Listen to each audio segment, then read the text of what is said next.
Okay. We're live. Yeah, so we'll just give it a couple minutes here for people to start coming on. And we'll go from there. Jessica, how's your day today? Average. Yeah. Not bad. Not okay. How about you? I just got back from my kids. My son had baseball tonight, so I had to run up to West Bend for his game. Only got to see half of it, and he was only playing the second half, so I missed actually most of it. But Oh I want to no. get back here and get ready to go. Well, it is what it Sorry is. you So missed that. That sucks.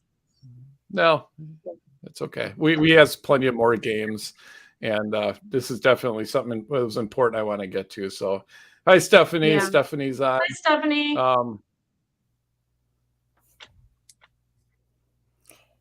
So We got 22 all right, so people we can on. get started. Yeah, that's good. Yeah, we have people. Yeah, people are going to start coming on. So welcome, Wisconsin right now, Uncensored, and it is April 27th. And again, you're with Jim Pivo-Varchek, Jessica McBride, and Scarlett Johnson. And we are very happy again to have a Will representative, Lucas Vebber, with us. We're going to be discussing what he's been up to. So I think we'll just get right to it. So if you guys recall, a few weeks ago, there was a horrific mass shooting at a Nashville Christian school in which 3 children, 3 adults were massacred by a 28-year-old person who identified as transgender. She'd been planning the attack for months. I think 152 shots were fired. Wow. Yeah, just horrific. And we find out, the FBI and law enforcement ended up discovering, it sounds like a pretty extensive manifesto at her house. And, shortly after that, actually one of the Tennessee official came out and made statements that she said, what I was told, her manifesto was a blueprint on total destruction. It was so detailed at the level of what she had planned. She said, the document in the wrong person's hands would be astronomically dangerous. I thought that was such a shocking and frankly weird comment to make about a manifesto. And it right away made me start to wonder what's in that manifesto that they're clearly that they don't want to release. Yeah. And once again, we, and I actually thought in the back of my mind, I'm like, this would be a good case for Will to sue for if the FBI is going to fail to release that. And sure enough, that's what the FBI, that's what Will did. And again, we have Lucas Vebber on from Will. And I do want to comment that, Lucas did help Jessica and I when we went to sue Governor Evers' administration for the list of parolees. Did a great job. We immediately won. And so welcome, Lucas. Thank you very much again for that help. And thank you for being on tonight. Yeah, hey, thank you for having me. That was a fun case. It's always fun when the government backs down almost immediately, although the court did order them to release the records right away. So I guess they lost right away. So yeah, right. Yeah, this case, this FOIA request is something that is obviously of incredible importance. You've got the governor of Tennessee who's called a special session for their legislature. You've got lawmakers, policymakers all around the country who are trying to figure out how this happened and trying to pass legislation or reform policies in a way that that can make sure it doesn't happen again. And a big part of that is knowing why it happened, right? Is knowing what this information is. The FBI has this information. It's out there.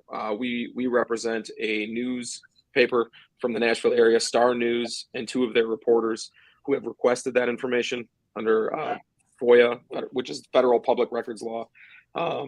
That they initially sent their request last week, Thursday, on the 20th. They asked for expedited response from the FBI. The FBI responded on Monday, told them, denied their request for expedited service, said they didn't provide enough information. They immediately updated their request, provided all that information on Monday. Then on Tuesday, the FBI denied their request outright. They denied it because they said it was, I can quote it, but it was basically because it was an ongoing law enforcement proceeding. is what they said. And they were going to deny the request. So we engaged at that point. We filed an administrative appeal on Tuesday night is when we actually filed it, which was the 25th. So we sent our press release out today, but it's been in the FBI's hands since Tuesday.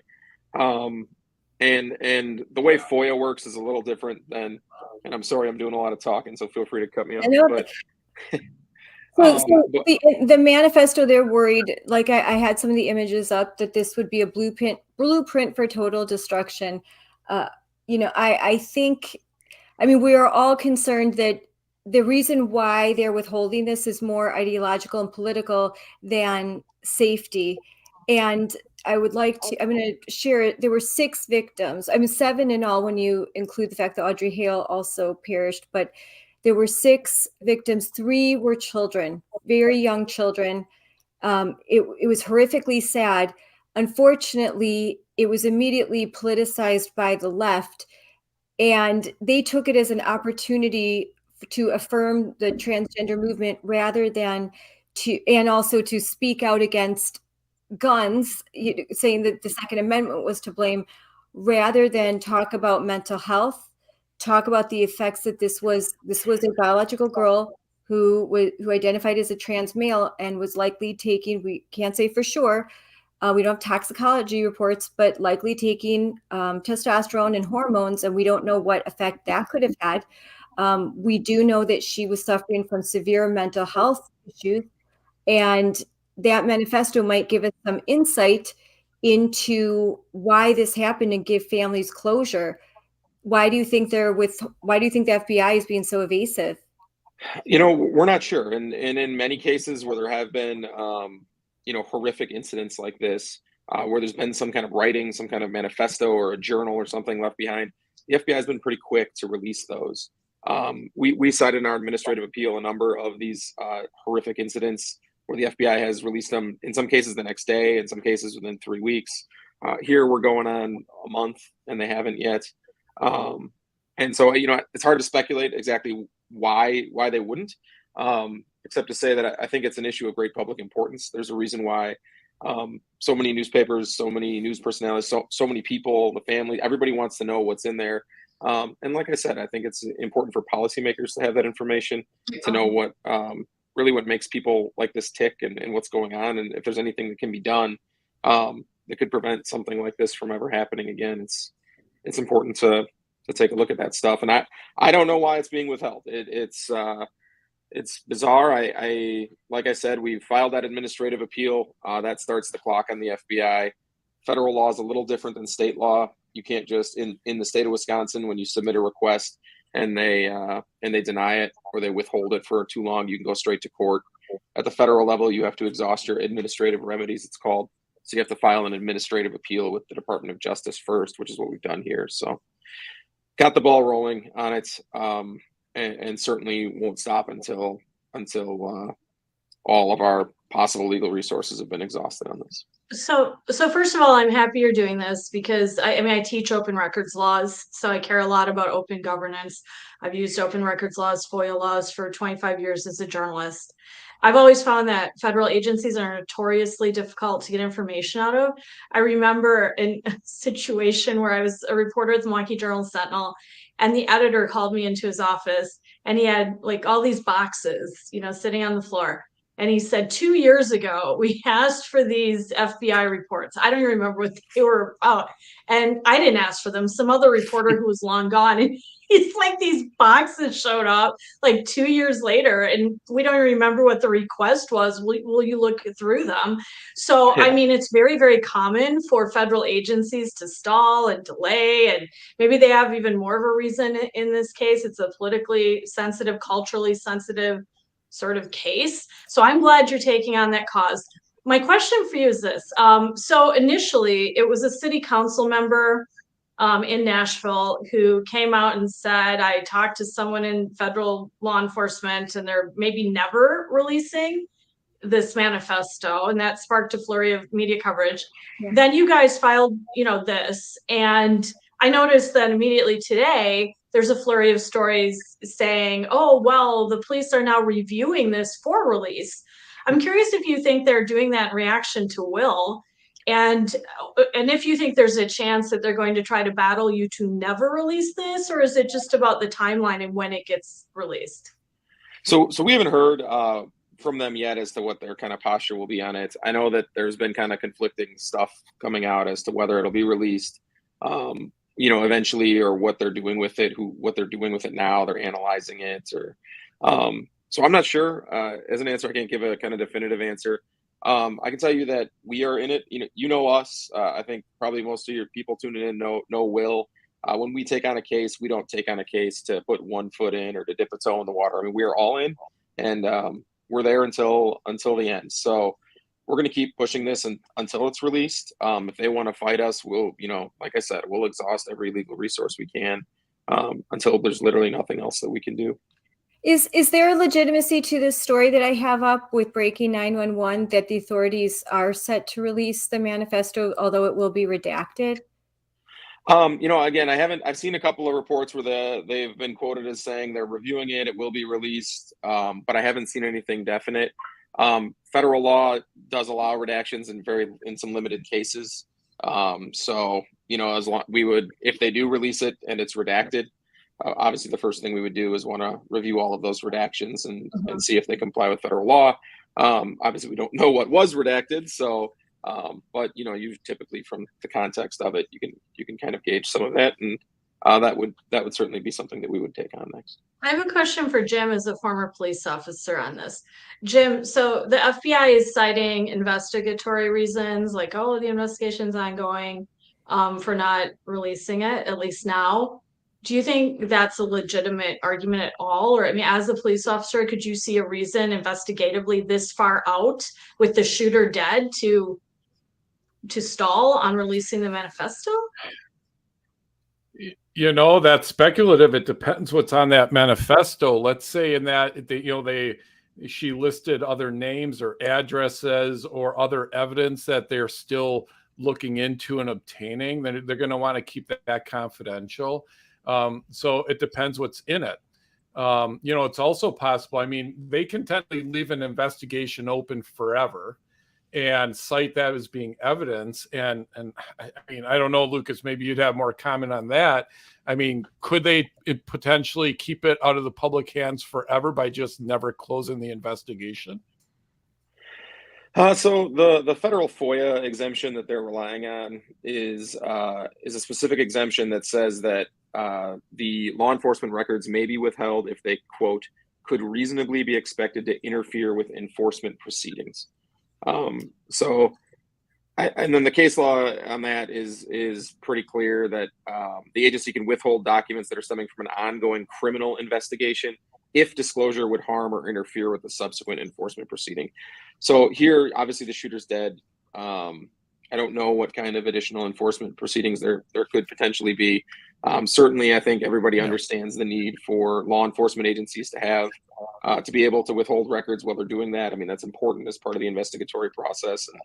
And I think in this case, just as in, like I said, many other horrific incidents like this cases, they should have just released it quickly as they've done, and they haven't done it here. And all that's doing is raising more flags for people, and I think more and more people are going to want to see exactly what was being withheld. Well, and from what I'm reading from the New York Post, this was just released 2 hours ago, it's more than just a suicide note. There are 20 journals, 5 laptops, a suicide note, other notes seized from the house. There's 5 Covenant School yearbooks and 7 cell phones. So it looks like this is a pretty large amount of items. Is there anything specific that you have that the open request was for? Is it just for the suicide note and the manifesto, or is it for all of those items? Yeah, and we included a copy of the language that we actually requested is on our website, on our even if anybody wants to see it. But what they specifically requested were the notes, journal entries, plans, letters, writings, or other documents making up what law enforcement officials have called generally the manifesto. So they requested kind of all of that, or at least the data from all of that. That certainly is a tremendous amount of material that could be out there, but I think what was requested was more of the actual specific writings that were part of that. So, and to Jessica's point earlier too, this is part of our Preserving Democracy project. Public records are so important. and being able to hold government accountable, you have to be able to request records. You have to be able to get them in a timely manner, to be able to know what government's doing, and to make sure that everybody's working on our behalf. And that's why we took this on. That's why this case is so important to us. It's a First Amendment case. It's a freedom of the press case. People need to be able to obtain records, and reporters need to be able to write their stories and hold government accountable. Without that, our democracy simply doesn't work. So please, for the love of God, Lucas, will you sue Josh Call next? Because I have an open records request pending with his office since May of last year. Because I got a tip from a source, credible source, saying that Call's victim rights office so screwed up its office and some grant or something that they were labeled a high-risk grant state, the whole DOJ, and that it was imperiling drug and meth grants and all this and that. It's true. So I filed an open records request to see if it's true, like last May, and it's still pending. And I think the state GOP has requests that are still pending. So I don't know. I mean, it's a tangent, I know, but I love the fact that Will is championing freedom of government, freedom of information. I tell my students this all the time, like freedom of information is the biggest safeguard that the citizenry have against tyranny and to protect democracy, to be watchdogs of what government's doing, and how government's using the citizens' money and, all of that, the public authority we give them. So it's so critically important. And for Call, who is the top law enforcement officer of the state, who's the top enforcer, arguably, of state open records laws, to sit on requests that long, it's just absolutely appalling. So all I can say is it was an honor to represent Wisconsin right now last year, and we'd certainly be interested to do it again. So we should definitely talk. Well, thank Very you good. for sharing all of that. And, I'm very pleased to know that you're doing this, because I think it's a double standard, because if this was a white, what you could say, Christian nationalist, if this was a Christian male that had done this and he had a manifesto, I have a feeling that manifesto would have been released immediately. I think because this Audrey Hale was transgender, I think that there are motives for withholding that information that don't involve safety and are more politically aligned. And I think that's a double standard, and I don't think that's right. One thing I might add in, though, is, Audrey Hale supposedly was casing a lot of other facilities and schools or buildings. They've never been very precise about that, but they did say at one point that Audrey Hale had done some pretty extensive surveillance and was like mapping out other sites and stuff.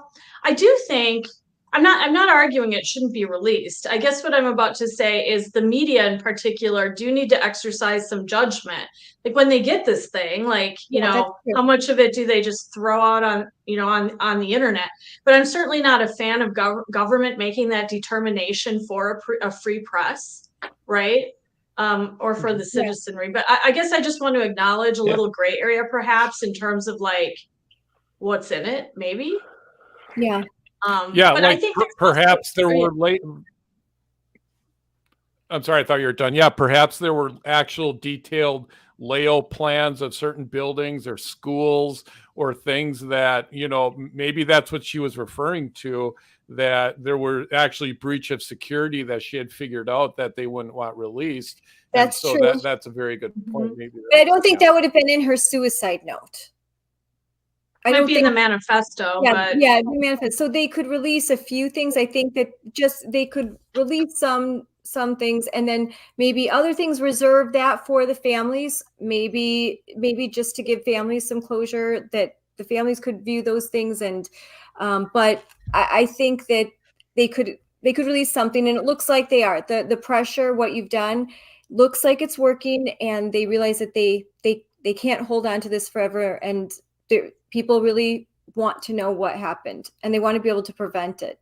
So, well, thank you very much for coming on. Thanks for having me. Have a great night. Lucas, we forgot to, we didn't ask Rick. Hang on one second. We didn't ask Rick. And I think Robert brought it up.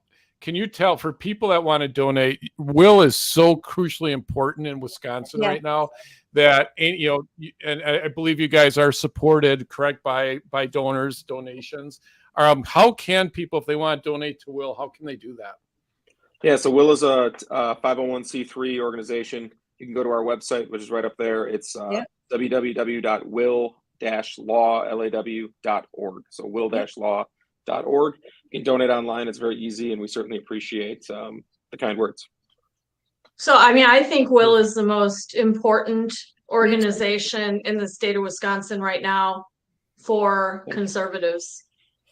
I don't know what, especially after the fact that we've lost the Supreme Court. Yeah, hands down.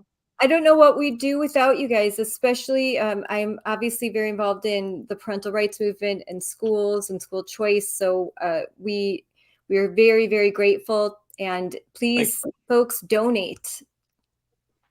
Thank you for that, everybody. And look forward to talking again soon. Thanks. Bye. Thank you, Lucas. Bye. I do think, like you just alluded to, Scarlett, that it is important to know the mindset of Audrey Hill or any active shooter. We obviously need to try to understand why people do what they do. And I don't disagree with you that in this case, the narratives don't match like the liberal narratives, right? So it's awkward. It would be for them. I mean, I am concerned, also because I believe that she was someone very hurt, suffering, a long history of mental illness, and the combination of the drugs that she was most likely on. What effect did that have? That's something that we want to know as a society, as we are just sort of going headfirst into medicalizing what is often called, gender dysmorphia. And I think we need to know more about the effects that that's going to have on children, their long-term effects on their personality, on their mood. Did that have a part to play? I think because we want to prevent these things, and we want to provide the care to kids. And she wasn't a kid, but to kids and to adults who are suffering. And I think that our system is very inadequate. We are not dealing with mental health. I mean, the homelessness, the drug abuse, the anxiety, the depression. And I think a lot of the rise in these shootings, this has more to do with a mental health crisis, not a Second Amendment crisis. It's not usually law-abiding people that do these things. Ed is right. Ed is right here. She is someone that was militarized by the cultural woke left. I think those manifestos are my belief is they're most likely going to prove that she was radicalized. Just like with Antifa, just like any group can be radicalized. She was most likely someone who's radicalized, and I think that we need to know that. So, Jessica, you have a good story. Let's get to Jessica's story. Maybe we should bring Ed on. Now that we don't have our guest. Get there. I was going to say, Ed, do you want to come on? I can send you a link. Want to come on, Ed? We're going to, and Ed, just so you know, next we're going to be talking about the Republican plan in the Assembly on the budget. And Jessica just got done writing a story. She published it. Go Wisconsin right now. We're going to be right in the nick of time. 10 points. Yeah. So Jessica, in the nick of time. Put that up for you. Let's put that story up. Yeah. Yep. I can do that in a second. Yeah. So go ahead. Jessica, do you want to just introduce it? Sure. So some of you probably know that the state assembly today released a huge shared revenue plan. I know that sounds kind of dry and boring or whatever, but it's actually a really, really big deal. I can't wait to hear about it. It just sounds like it. Yeah, it's actually a really big deal for every local community in the state. They've been squawking, probably legitimately, honestly, for quite some time that shared revenue, which is the amount of state aid the state gives local communities, that it's dropped dramatically over the years, that the funding formula, which has been frozen for years and years, is outdated. and inflationary increases are occurring. So, there was one community where they were saying they were considering shutting off every other street light every night because they don't have any money. So this is really squeezing local governments. I think there's no question about that. So I think there's pretty much bipartisan agreement that a new formula needed to be determined, right? Of course, how you get there, that's where the devil is in the details. So the Republican-controlled Assembly today announced their big plan. It still has to go through Evers, still has to go through the state Senate. But what was pretty remarkable about it is that you had this press conference today, I watched the whole thing, where Milwaukee Mayor Cavalier Johnson, Milwaukee County Executive David Crowley, and Robin Voss, and then other Republican leaders like Tyler August stood together at a podium in a press conference and praised each other and said, okay, we've all agreed to this plan. That's going to put some interesting pressure on Evers because he's got his own warring plan. You've got these Democratic leaders standing with Voss, and at one point, Cavalier Johnson said, Voss sure plays hardball, and he did. So anyway, on the surface, what this does, like kind of the headlines you'll see in the media, it's really good to hear, Jessica. I think it's good to see people working together to get things done for us and for Wisconsinites. I do applaud that. Like, I don't think every issue has to be hyper partisan. Where we can agree and where we can meet and actually like move things ahead and do good, I think we should. Yeah, and so the top line items, like the things that you're going to see in the liberal media, and they are true, is that they agreed to this change where they're taking like 1 cent of the state sales tax and they're putting it in a segregated account to fund shared revenue, and then they're increasing shared revenue as well. And so that's how they're kind of doing it. So one piece of it.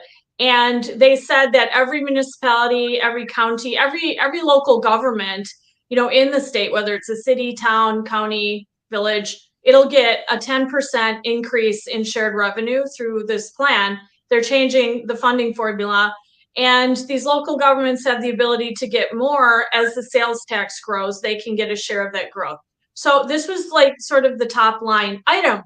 So as a conservative, you might go, I don't know. That sounds like they're throwing a lot of money around. Yeah. And we're always wary of that, right? Yeah. But I took a closer look at what's actually in this. And then I actually had a conversation with some top legislative leaders just to make sure I was getting it all accurate, because some of this isn't in the media yet. Like the fiscal note hasn't been released. And so some of the stuff in my story, it came right from legislative leaders. But it's not in other media reports. What I discovered is that Republican leadership, in particular, Robin Voss and Representative Kurtz, they engineered this extraordinarily crafty negotiating situation whereby they got this wish list of stuff that conservatives are going to love. And somehow they got like Cavalier Johnson and David Crowley to agree to this stuff and put their stamp of approval on it. Now, I think the reason is because there's this massive pension liability coming down the pike at Milwaukee, and that's because they screwed up their whole pension thing, and there's this massive budget gap coming down the pike. And so they're desperate. They're desperate because of their own ineptitude, but not Cavalier Johnson's, like Tom Barrett's ineptitude. Like he inherited this mess, in fairness. And so like they have to negotiate because they're kind of screwed on ice.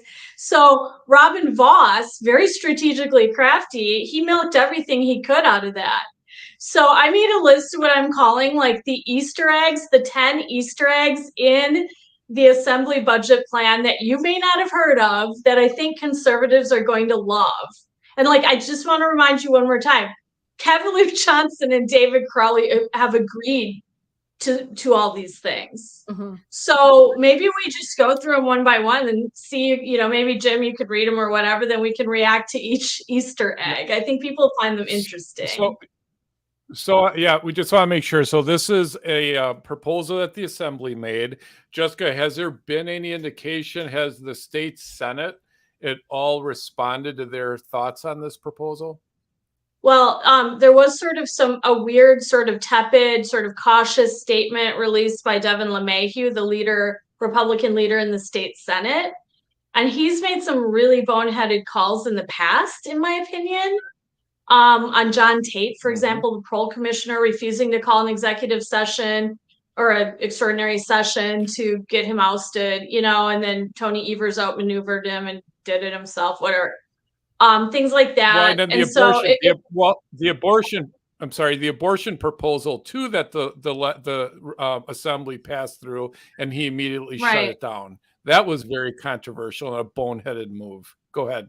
And blocking, and it wasn't him, apparently it was Fitzgerald before him, but the state Senate leadership blocked Robin Vos from his incredibly intelligent idea of splitting the state Supreme Court race off of the Democratic presidential primary date back in 2020.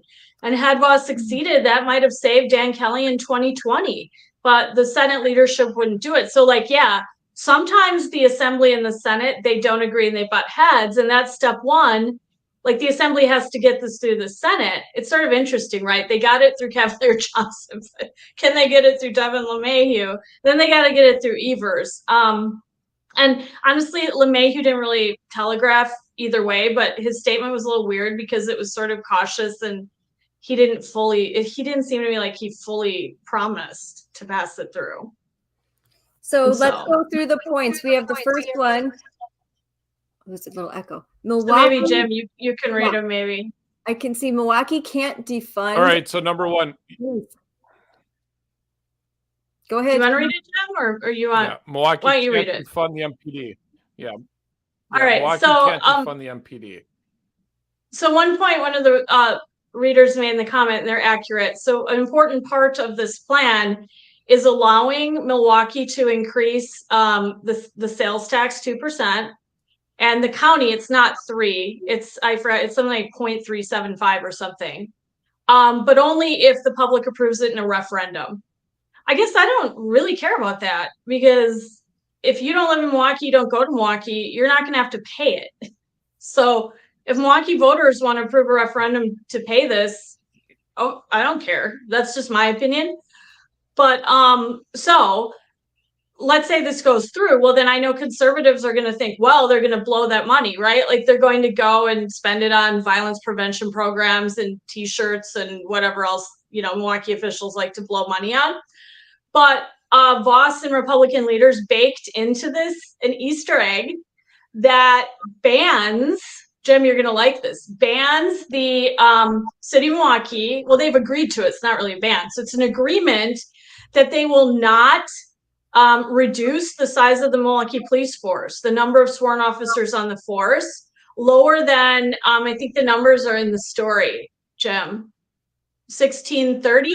Yeah, so right? currently the force is at 1630, and that it will be grown to 1,725 over time. So I think the current force strength, as I call it, the number of sworn officers on the Milwaukee Police Department is about the 1630. So what they're doing here is they have exerted a pledge, essentially from the Milwaukee mayor, the city of Milwaukee, that they're not going to cut the Milwaukee Police Department further, at least the number of sworn officers. So the Milwaukee Police Union president, Andrew Wagner, was at the press conference praising all of this, saying how great this plan is for the MPD. Because, Jim, you and I wrote a story about this in 2021, what had happened to the MPD. Yeah, I mean, it's decreased. What were the numbers back in the 90s? I forget offhand. I know 2,100. Several hundred. Yeah, no, the number of sworn officers on the MPD, it was about 2,100 in 1995. And so it's plummeted. So I'm going to come out and say, this still isn't great comparatively, but it stops the bleeding, right? So I'm going to argue this is the end of the defund the police movement in Milwaukee. If this goes through, Good. That's good. I thought it was a huge Good. deal. Like, So- because Jessica, I have a quick question, and Robert brings this up. My understanding, does this only apply that the city of Milwaukee County can do a sales tax? Is Waukesha County able to do one? I mean, I didn't see that in there. So, and I will say that the one person who's really angry about this is Waukesha County Executive Paul Farrell, who put out a press release blasting it. But what was sort of odd is he said this is bailing out Milwaukee County with, the sales tax because of their bad pension situation. And he was saying, but we need more money out here in Waukesha County. It was sort of an odd press release from a Republican county executive. I want to make that clear. Like, the criticism wasn't that they're spending too much. It was that, Milwaukee gets to do the sales tax, but we don't, I think. Like, he was basically mad that we don't have more money going to Waukesha County, even though they're getting 10% more. He said that's not enough. I'm curious, and by the way, we welcome Ed Delgado's joining us. Welcome, Ed.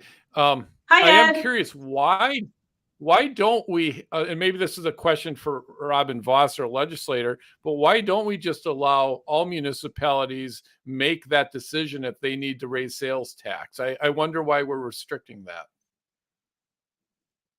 I can't answer that question. I don't know it. And I did hear that Paul Farrow, someone told me that he may not know everything that's in this plan. So let's see if his position evolves. He was like the only person speaking out against it that I heard. But he may have a very legitimate point, right? So Robert Kolb said we should have Paul on. Yeah, that'd be good. So it's a good question, Jim. Okay. Maybe Robert's there's saying they can raise the sales Yeah. tax, but that they don't want to, is what Robert's Right. saying. I don't know if there'd be. And I think. Go ahead. No, go ahead. No, I'm done. Go ahead. I talked over you. I'm sorry. I'm done. I'm just that Robert Kolb is saying that they can raise the sales tax, but that they don't want to. Yeah, I was going to agree that I don't know if there's citizen support for raising taxes in Waukesha County, so that may be why they didn't bake it into the plan. But they're probably thinking, hey, if Milwaukee taxpayers want to pay more in taxes, what do we care? I guess. Yeah. I mean, because it would go to a referendum. So. Well, let me just add to that too. Yeah, because when you look at the smaller communities, rural communities, outside of the major metropolitan areas, there have been a number of referendums out here for new schools that are desperately needed. I live in Waushara County, and there was a school referendum to build a new elementary school. And it was going to be a ridiculous amount of money to build one, but it was actually better than maintaining the current one that they have now. And they shot it down. And of course, nobody wants to see their taxes raised. Even in the little town that I live in, we're broke. I mean, there's just no other way of putting that. Barely can afford to have the streetlights on, but nobody wants to have their property taxes raised or any other taxes. And on principle, I do agree with that. I'm kind of in the camp with taxation and stuff, mostly because I live in the real world and I kind of like public services like that. But most people that aren't well versed in these matters, they're going to shoot down the idea of it, especially when it goes to a referendum. What if Milwaukee County and the city of Milwaukee residents shoot it down and then we still get all the Easter eggs? That would be funny. Yeah. Easter egg number 2, Jim. Roll it on down. All right, now let's go with number 2. Now I love this one. The Milwaukee streetcar cannot be expanded. That's beautiful. Yeah, that's genius. Voss and his merry men and women baked this into this plan and somehow got Cavalier, Johnson, and Crowley to agree to this and to applaud it at a press conference. I want people to think about that. So this is a provision in this. In order to get all this, cash and the ability to do the sales tax referendum thing, they had to agree that they will not spend any more extra public money on the Milwaukee streetcar. Now, they're not outright like killing it and mothballing it in a garage because, as Voss pointed out, like millions of dollars were spent on the tracks and all that's late. But they're not allowing them to expand it or use a single cent more of public money to do that. And then what's interesting is it also applies to existing money, existing public dollars. So it's not just like the new money from a sales tax. And the only way they could expand it is if some like gazillionaire gave them some huge private grant, but that's not going to happen. So it looks like the Milwaukee streetcar is basically like dead, like stopped in its tracks. Does anyone You won't actually see ride that that thing? What? Does No, I anyone mean, I actually think ride that it's been thing? Yeah. proved- I've never seen anyone ride it. I mean, it's always been a boondoggle It's been because, okay, so I'm not 100% opposed to streetcars because I've been to European cities where they're extraordinarily effective. For example, I've been to Zurich, Switzerland, and you don't even need a car. You just hop on the tram and it goes everywhere. It's incredible. It's wonderful. But in Milwaukee, like Barrett, like first of all, if you're gonna do it, then do it all the way or don't do it at all. He has it going in a nonsense loop from from Summerfest to Brady Street or something. I don't remember the exact, like it's just ferrying like drunk college kids down to Summerfest or something, or down to Water Street. I was I gonna know say there's a lot of, it's a bar crawl. yeah, it's a bar Yeah, crawl. it completely ignores the north side of Milwaukee. Why didn't they expand it up there so there could be transportation from the north side? I think that was the worst crime of the whole thing. Mm-hmm. That's a great point, Jim. And we've heard from, African American listeners and readers who don't like the streetcar for that reason. And they think it's almost, sort of racist. Like it left out the minority communities of Milwaukee and didn't fix the actual transportation needs of the city. And so it's just a boondoggle. It just goes in a circle to nowhere. And I never see anyone on the thing, but Jill Marie just said, I don't want to post comments while Ed's on because I feel bad I'm covering his Nah, face. it's all good. Jill Marie says that it costs $12. Oh no, it costs taxpayers $12 every time someone rides it. Here's what you Wow. can do, Jim. Every time a comment comes on, I can just do this and it'll work out flawlessly. So Scarlett, what come do you back, think? Ed. We miss you. Come back. Yeah, There you come go. back. We need There your we go. face there, Ed. Scarlett, what do you think? What do I think? I think the streetcar is stupid. I think it's a big waste of money. I agree. It's dumb. I never Me too. understood why they couldn't just take a bus. Why couldn't they just take a Milwaukee County bus and paint it to look like a streetcar? That way they could have interchangeable parts. They wouldn't have had to rip the road. Like, I never understood what the difference would have been. I think every single dime that was spent on that should have been spent on school choice, giving children in Milwaukee the opportunity to escape the absolutely abysmal MPS system. Well, and I want to tie Well this said. together here because you guys have said a few different things.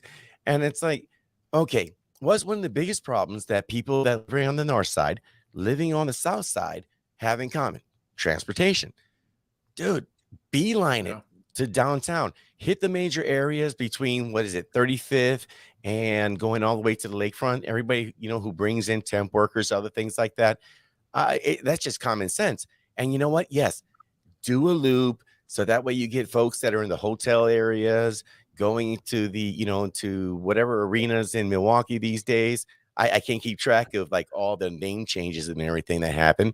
But, go from Brady to all these other places, the East Side, Summerfest, get your ball crawl on, do all of that, but focus more so on transporting people without vehicles so they don't have to rely on like the number 15 that's like a half hour late. Second that. All right, Yeah, number couldn't 3, agree Jim. more. Yeah. Scroll down.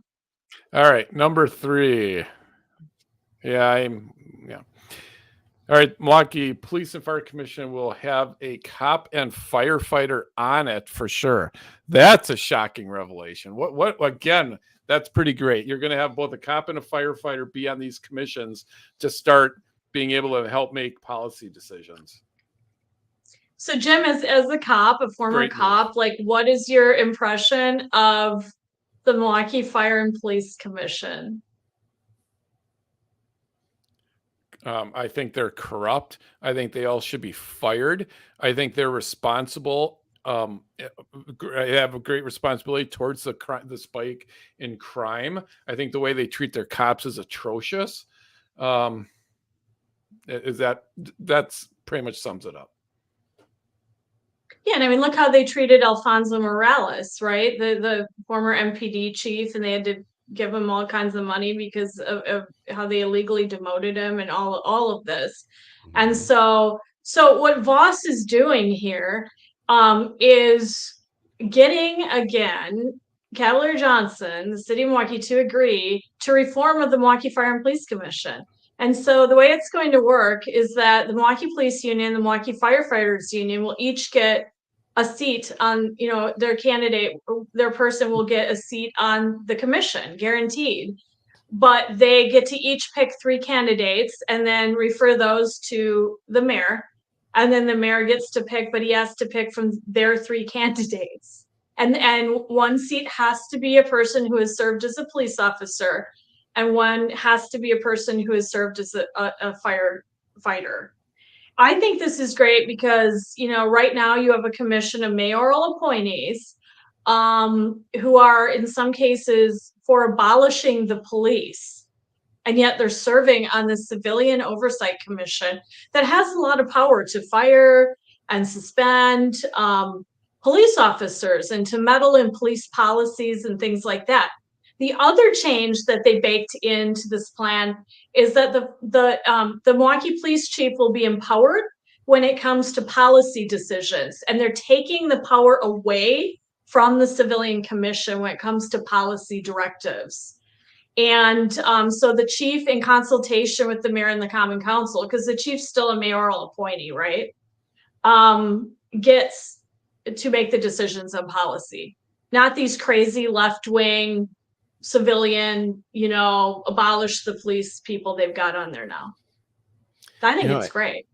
And I think this is absolutely a good move here, because obviously you want to have somebody, if you're going to have a commission like that, you want to have somebody that represents the things that you have oversight on. Now, if you go back, I think it's with the late 90s, perhaps early 2000s, when the idea of community-oriented policing and more emphasis in civilian oversight became more of a thing, it makes sense, like with any other thing, the president is the civilian oversight of the U.S. military. You break that down into various levels, and on a city level, that makes all the sense in the world.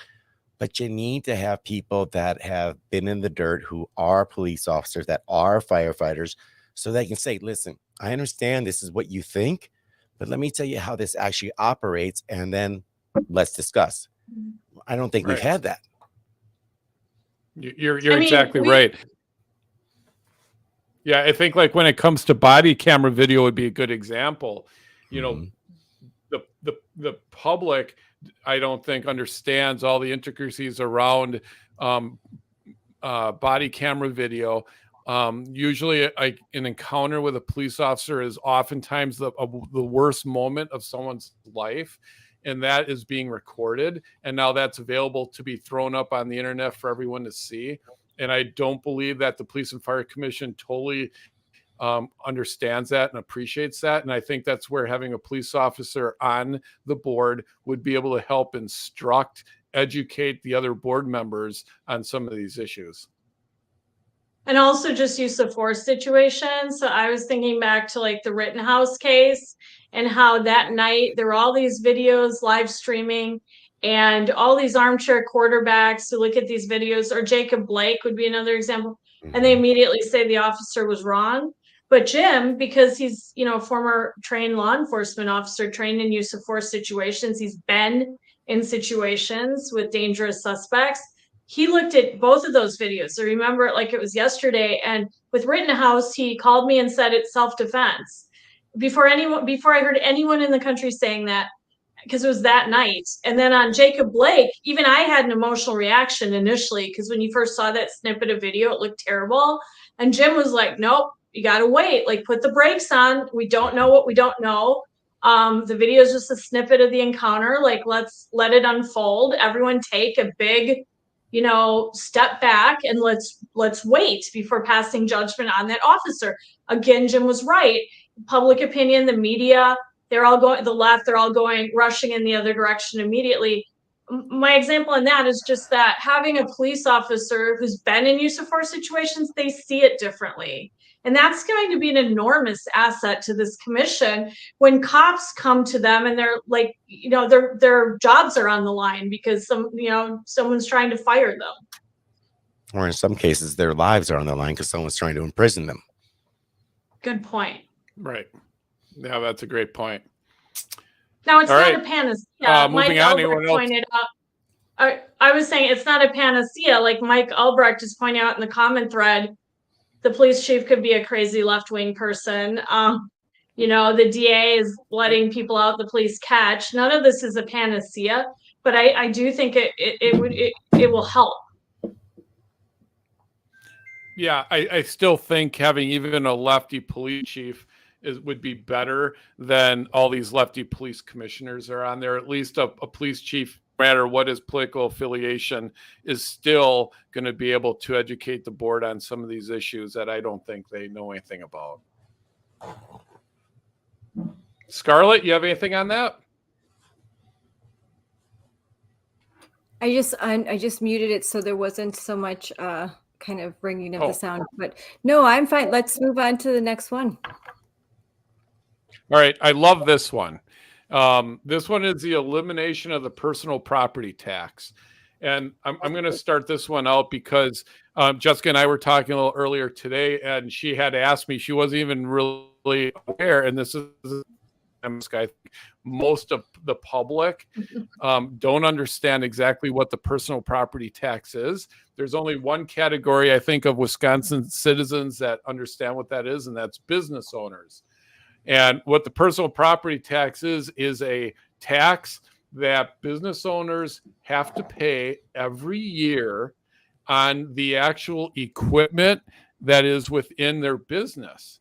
And I'm going to give you a great example. So I developed and owned several fitness clubs a few years ago, and each club had about $250,000 worth of equipment in it.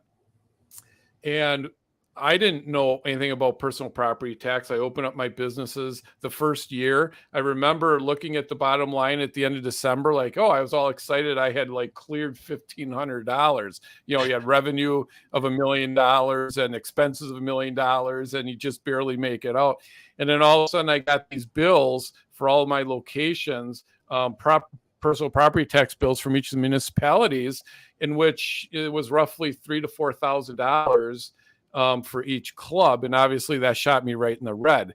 And so not only are you paying sales tax when you initially purchase the equipment, not only are you paying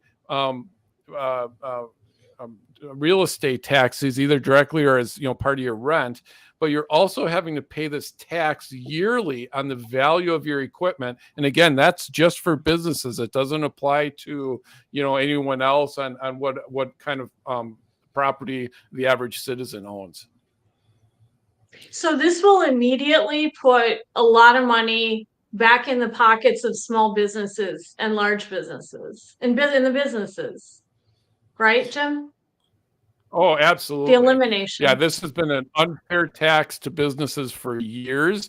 I don't know what the history of it is, but it's been something that's been around for a long time. So I am absolutely thrilled to see this one go away. And again, congratulations on our state assembly for passing that, or for proposing that. Real quick here, Jerry Hines has an awesome comment right there. You had me at the words eliminating tax. I'm very vague about what I do professionally, other than to say I'm in sales. And I will say this much. When I deal with with the accounts that I work with, when the first of the year hits, or actually right before the first, boy, they try to make sure their inventory levels are low. Why? Because at the first of the year, they do inventory, and of course, they got to pay taxes on that. They don't want to be sitting on all kinds of inventory in their back rooms, things that they might traditionally, they will run the risk of running out of a product just to make sure that they're not getting hit on that personal property tax thing. And I forget what the number is, but my understanding is, everyone says that small business is the backbone of America. It is something in the neighborhood of the high 50%, maybe more. Again, don't quote me on that. But if that is indeed the case, wow, what a savings that could be just for the people here in Wisconsin. Yeah, And I agree. And I Mike, think you're right.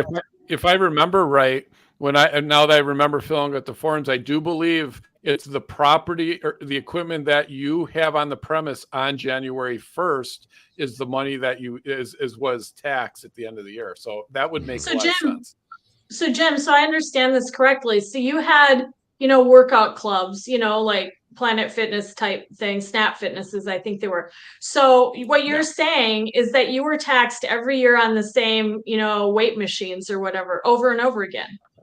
That's correct. Every year, over and over again. Now, the value, because of depreciation, let's say the first year the equipment's worth $250,000.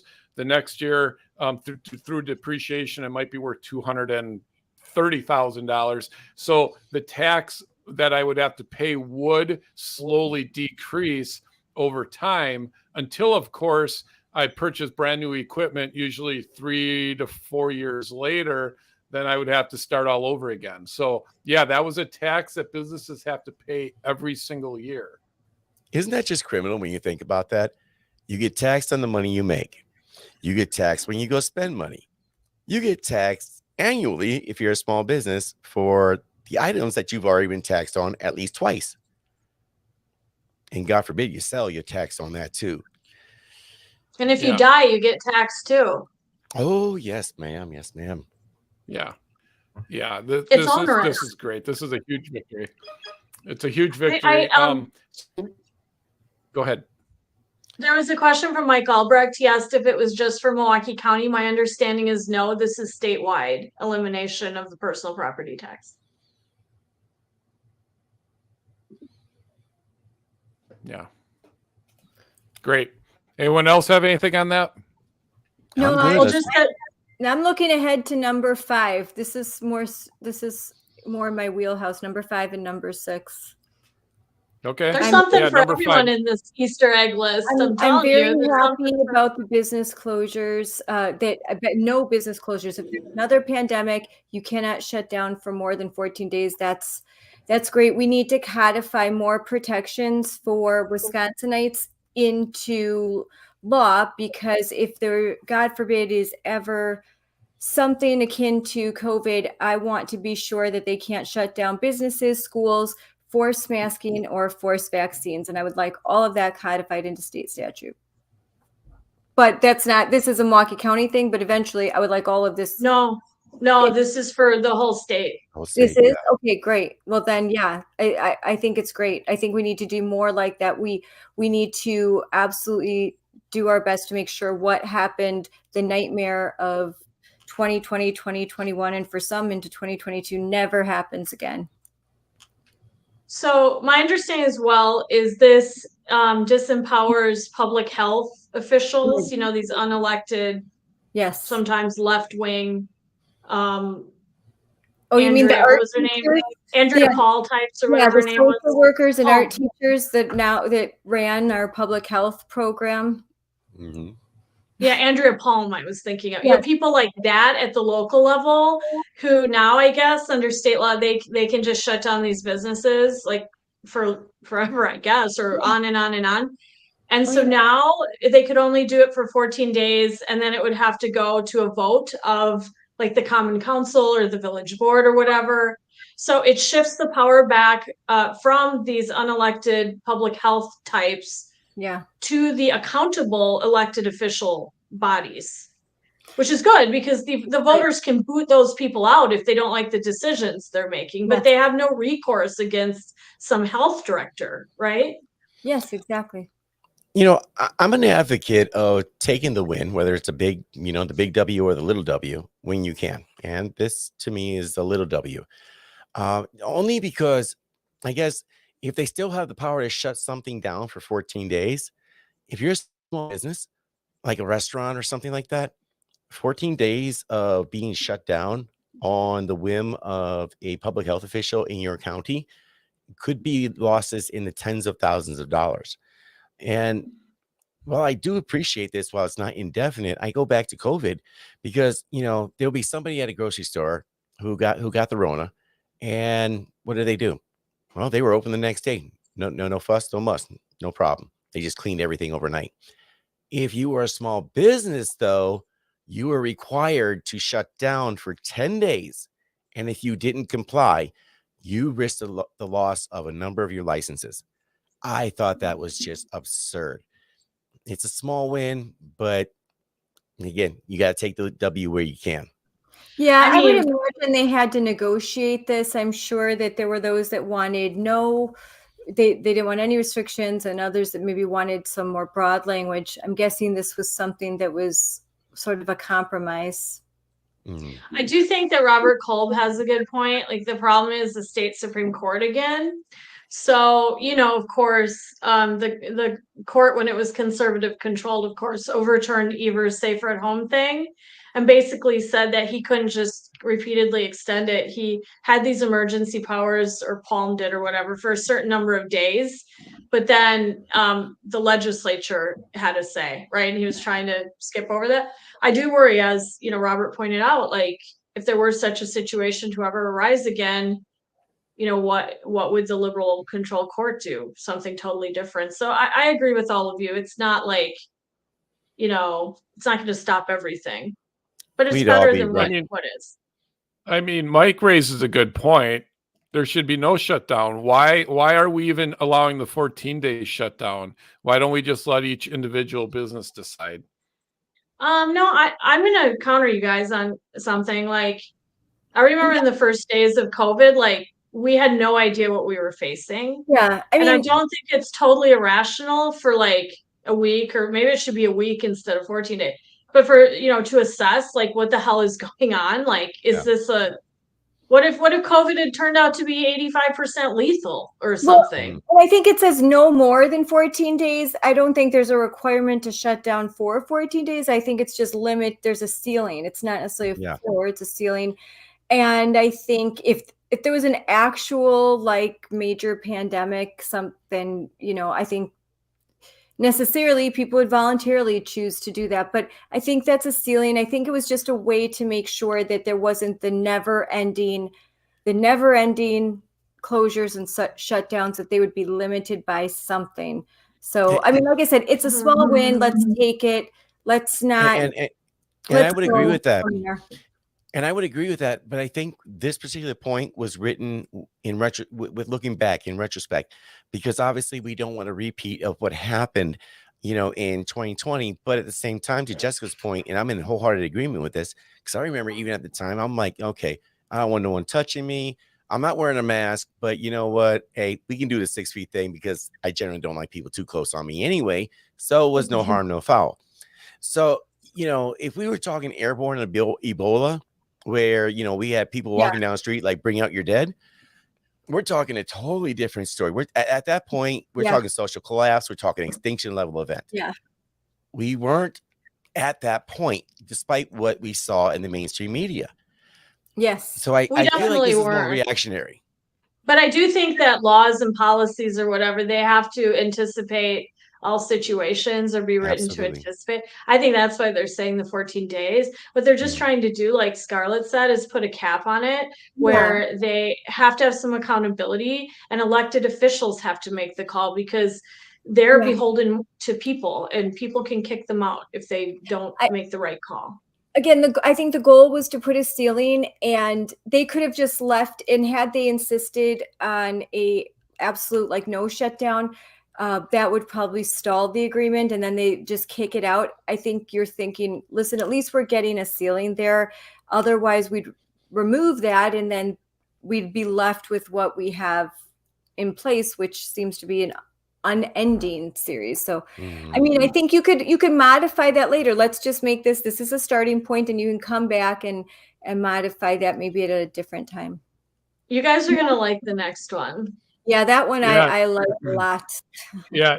Number 6, Milwaukee cannot spend any new money on diversity, equity, and inclusion How did you position. agree to this? I'm very happy. I just can't believe they agreed to this, but I'll take that win for sure.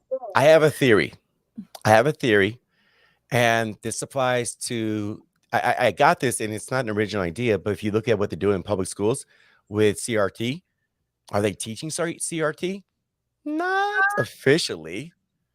Are they doing it in praxis? Oh, yes, indeed they are. So do they necessarily have to implement, DEI? No. Can they enforce it through social pressure? They sure can.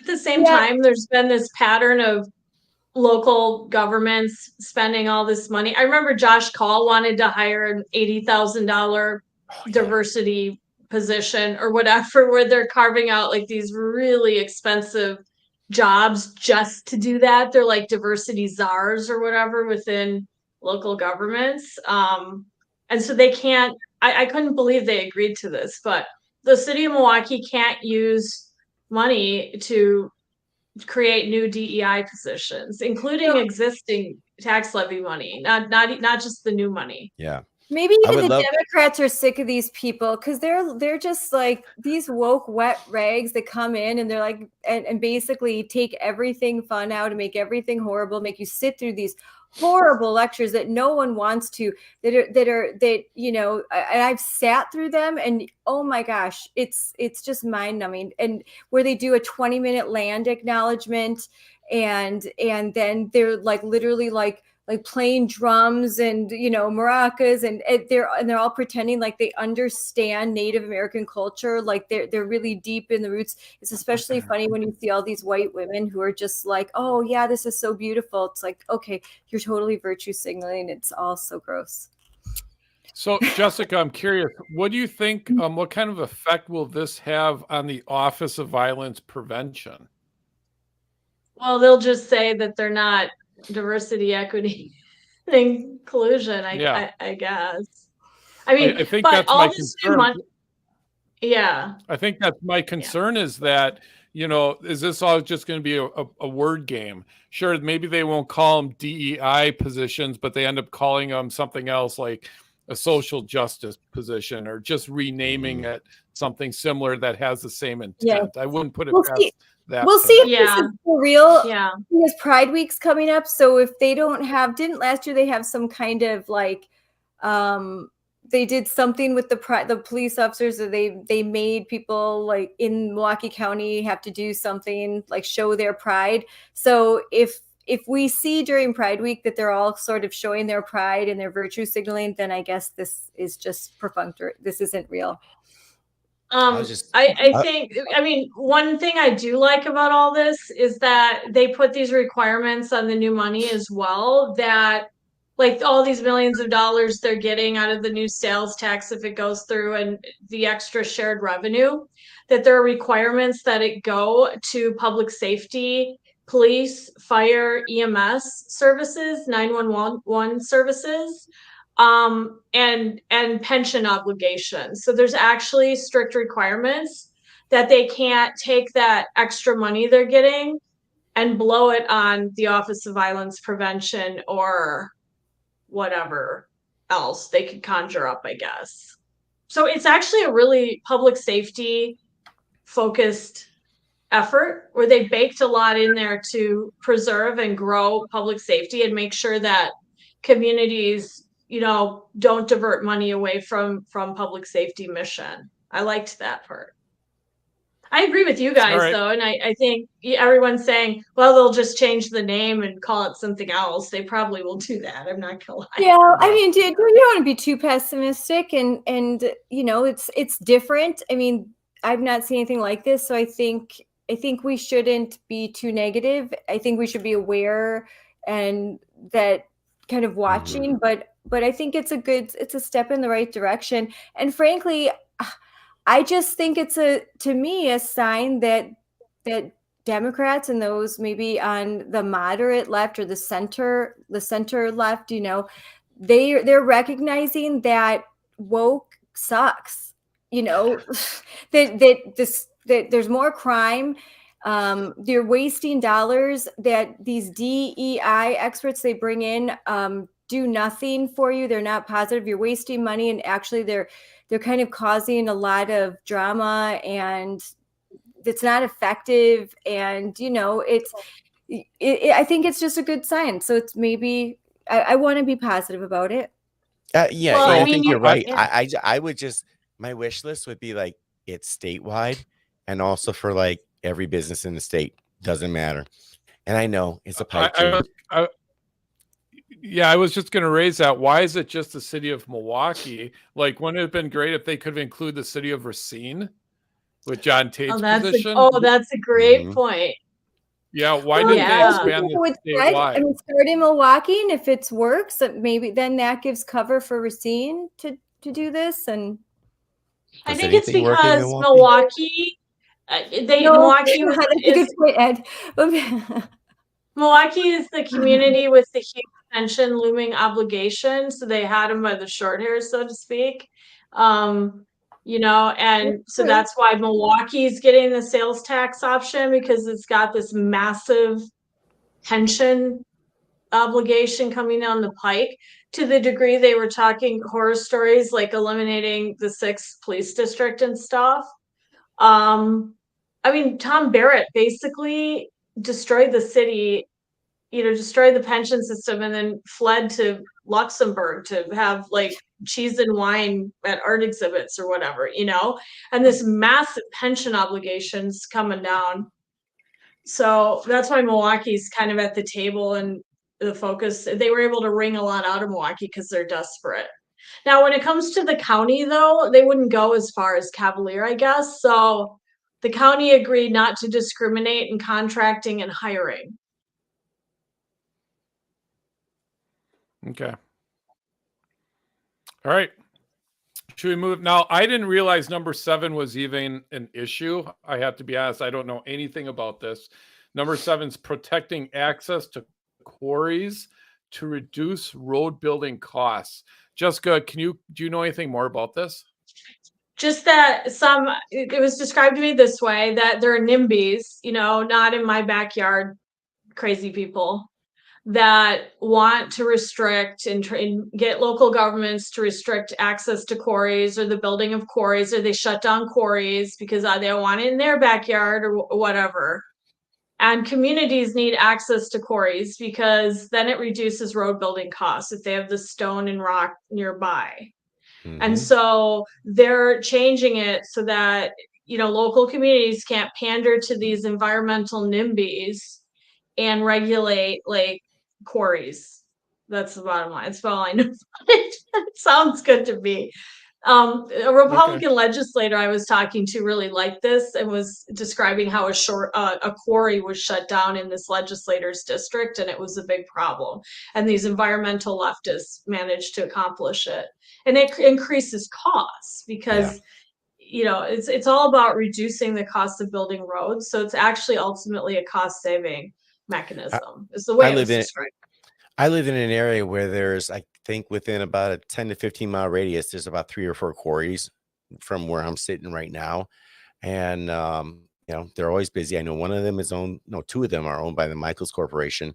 But they're always hauling, they're always doing something. One of them drove by me, cracked my windshield. Not quite cracked, but they did hit me with a rock. But no, I mean, it's just that it is cost saving, because the closer you are to the quarry, the resources and everything you need for road building, obviously it's going to reduce the cost of said road building. So big thing here. And again, I live in a more rural area, which is more important, I think, in the sense that, do you really want to be shipping in road material from half the state away when you can do it like, I don't know, the next county over? Makes more sense. I just got a text from a legislator who said, "You're gonna like this. You guys will like this." This is great. The legislator. Oh, you got it too, Jim. The legislator said, another Easter egg is an audit of the Office of Violence Prevention, or whatever it's, right? OVP. Yeah, boy, talk about burying the lead on that one, huh? That would almost been our number 1. No one told me that one. I didn't put it in because no one told me it. Yeah. I love that All right. one. That's great. And because Jen, we did a story on that office. Yeah, right. Yeah, Mike, you could donate to Wisconsin right now, and then we could see if Jessica can play the virtual piano. So why don't you donate first, and then we'll see what we can do about that. Yeah, I can't play it because it's fake. That's not my house. Yeah, yeah. All right, I'm gonna pull up. For some reason, my my thing disappeared here. Oh, we're at bullet There we go. 8. All right, number 8. Towns and rural areas benefit big. So let's see. Townships, which are often rural with conservative voting populations, are being financially caught up with how cities and villages have been financed. Although everyone benefits by at least a 10% increase in shared revenue in the plan, the largest percentage increase will go to communities with populations under 30,000, meaning rural areas and small towns. You'll like this Good one, news. Ed.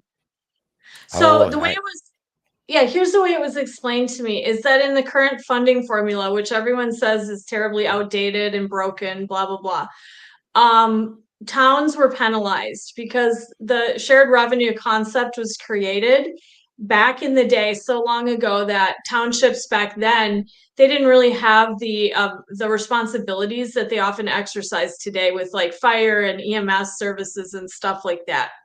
Townships today do a lot more, but they have this really inequitable funding, mechanism in the current shared revenue process. So what they're doing is actually making it so towns and rural areas catch up to cities and villages and things like that. But they're actually benefiting more if they're a community under 30,000. They're getting more out of this new formula. Well, I think this is a big deal because, over the last year and a half, I've had the opportunity to speak to a lot of different people across the state. I've got family in the Metro Milwaukee area, and then here in central Wisconsin, I've gotten to talk to a lot of folks that way too. And one of the things that I've seen was in the Milwaukee area, people think that the rest of the state owes them money. Why? Because Milwaukee's the hub, and if Milwaukee doesn't succeed, then Wisconsin fails. Well, in the rural areas, go 40 miles outside of any metro area, it's like, dude, we got no money. Like, we need some of you guys to help support us. And at the end of the day, when you look at, and I live in a village that has like 2,100 people. Half of them are inmates, and the tax base is just non-existent to support what we have here. And if I look at what my village alone is, I'm pretty sure that this isn't an isolated, village. This isn't an isolated county. Waushara County it might be the 4th now, but it was the 3rd poorest county in the state. How do you bleed that, So that money's obviously got to come from somewhere. The tax increase in the Milwaukee County area, maybe, but Milwaukee has all of its problems. So I don't know. It's great that the small towns and rural areas are going to get more money, but I have concerns going forward with that. Concerns are good, right? Like we should scrutinize everything. Nothing should be a sacred cow, I think. Yeah. Just my 2A. Mm-hmm. All right, let's move on to number 9. Changes to local government operations on new programs and budget cuts. Under the new plan, you'll have 2/3 of a county board or common council to create new programs. When they submit a budget, they'll have to detail what 5% cuts would look like so the public has a better understanding of what's at stake. That's interesting. And that one kind of goes with the last one in a way. You can maybe read the last one. Okay. The and then number 10, fund. an innovation fund. Millions of dollars will be available through an innovation fund if communities agree to find ways to share services and become more efficient. So what I connect the dots on those two is just that the state Republicans are forcing and incentivizing local governments to be more efficient, more transparent, and to make it harder for them to just run around and create new programs all over the place. It's just they're making a tougher threshold to meet. And so I think those are common sense things. The innovation fund, they'll get money out of it if they agree to find efficiencies and ways to share services with other communities and things like that. Mhm. I think And this was overall, just, yeah. oh, go ahead. I'm sorry. No, I was gonna say this was described, all this taken together as historic. And I think the biggest change in shared revenue in state history, actually, like overall as a package, this is a huge deal. Mhm. I think overall, Yeah, you know, 9 and 10 are awesome. I think the bump in the road here is to get the citizenship of every county to say, hey, I want to know about this. I want to be involved. I don't want to be, you know, overtaxed or anything else. You're talking 5% of cuts. What are the details? Well, people got to want to know what the details are. I just think there's too many people that just they don't get involved. And that's part of the problem, I think, overall, which is a larger issue, but goes into here too. So moving ahead, here are the wild cards.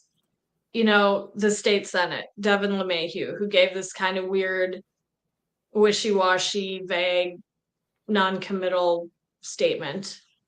What will the state Senate bargain out, right? Are they gonna balk at certain things? That's number one. Then number two, Tony Evers has to agree to this. So we'll see how much pressure, you know, the Milwaukee officials are willing to actually exert, because there's a warring Democratic plan on the table that of course doesn't have the Easter eggs in it, right? It has the money, but not the Easter eggs. So we'll see, but the state legislature clearly holds some cards because Evers can't get anything done without them. So he's going to have to come to the table as well. And I did ask your question, Jim, because Jim earlier, he had a good question. He asked me, well, can't Tony Evers just use his line item veto and just strike out all the Easter eggs? Mhm. Which of course you would want to do, right? I was told, no, they're going to introduce it as a separate piece of legislation as opposed to weaving it into the budget.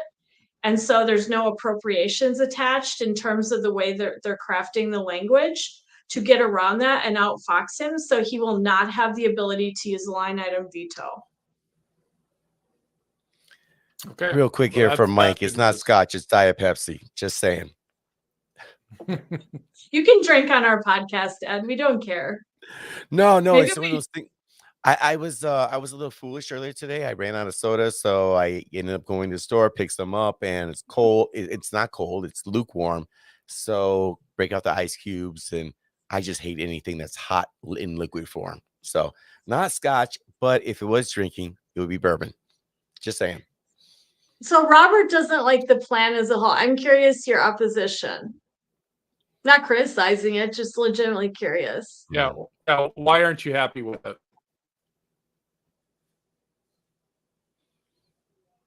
Yeah, wait for You know, him to Robert, write. Robert, We're waiting for him to type it Robert- out. Yeah, we're waiting for him.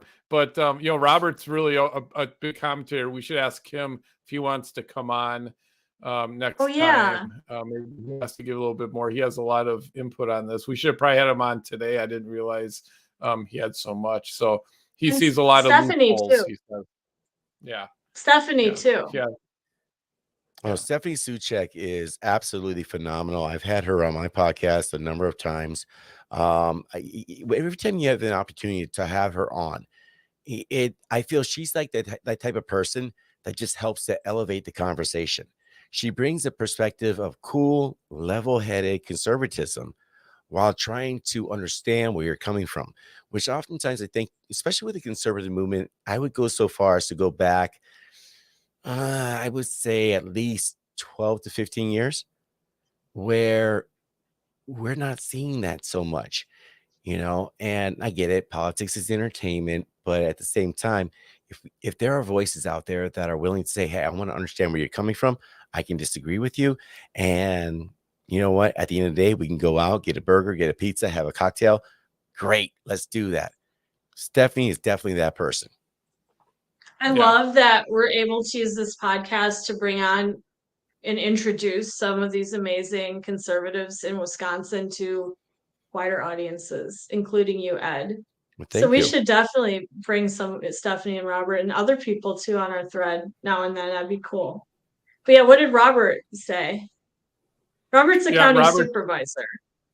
Yeah, Robert's county supervisor. He says he sees too many loopholes in this plan. I'm curious which ones. I'm not criticizing, but he is a Waukesha County supervisor, so he's got a better view of this than a lot of us. Well, and I was just saying, if during the podcast, if every once in a while you see some things happening, we're learning how to use the screen share and do some different things. So sorry for interruptions every once in a while. Should we there's a few other things we were going to discuss. You want to move on to a few things while we still have some time? Just the only final point I wanted to make on this Easter egg thing is I think it was really strategically smart by Voss. And it goes back to my point that I've been harping on for months and taking a lot of arrows as a result. It's okay. That it's time to move on from Voss derangement syndrome. He's actually a very strategic and effective and organized leader. And he's holding the line against Evers. And this, I think, shows his strategic he's a chess player, Robin, I think. And I just want to say again, this is why we just need to get out of his way with the hatred and stop distracting his energy and his time and let him do the people's business.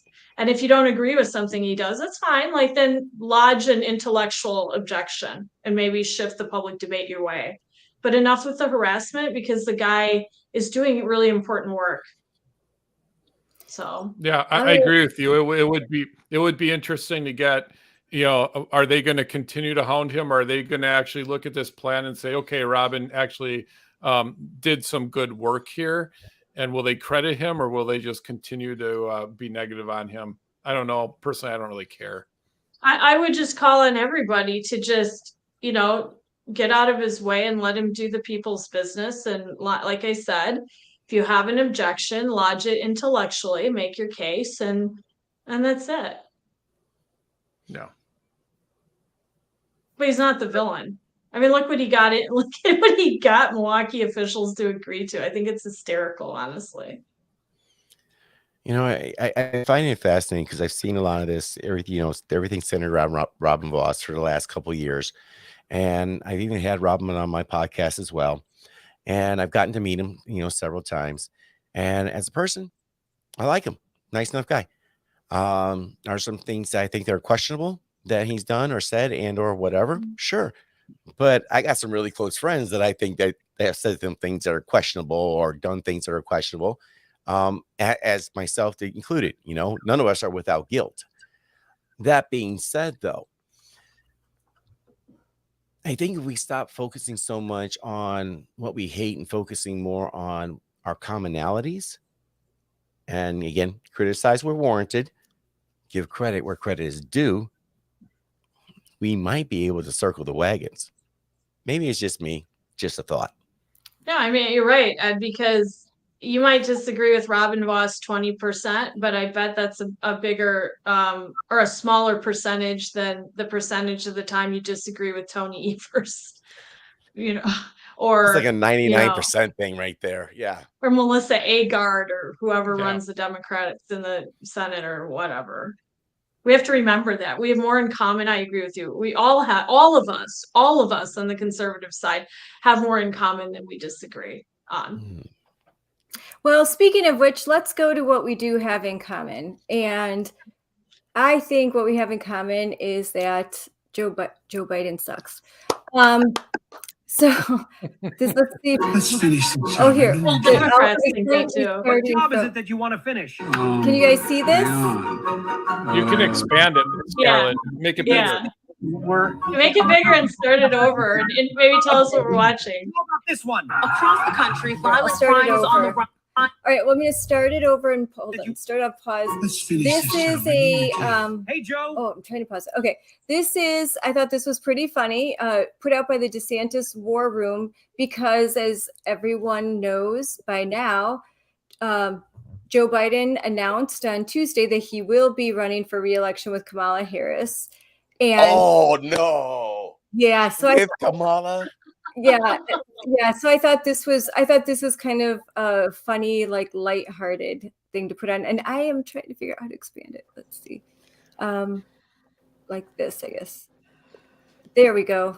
All right, let's put it on. Let's finish this job. I know we can. Hey, Joe, what job is it that you want to finish? I can't see it. Can you not see it?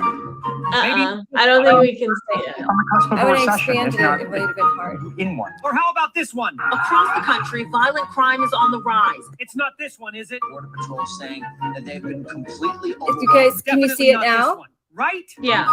Okay. It is near historic highs now. You know what, Joe? We'd rather you not finish the job.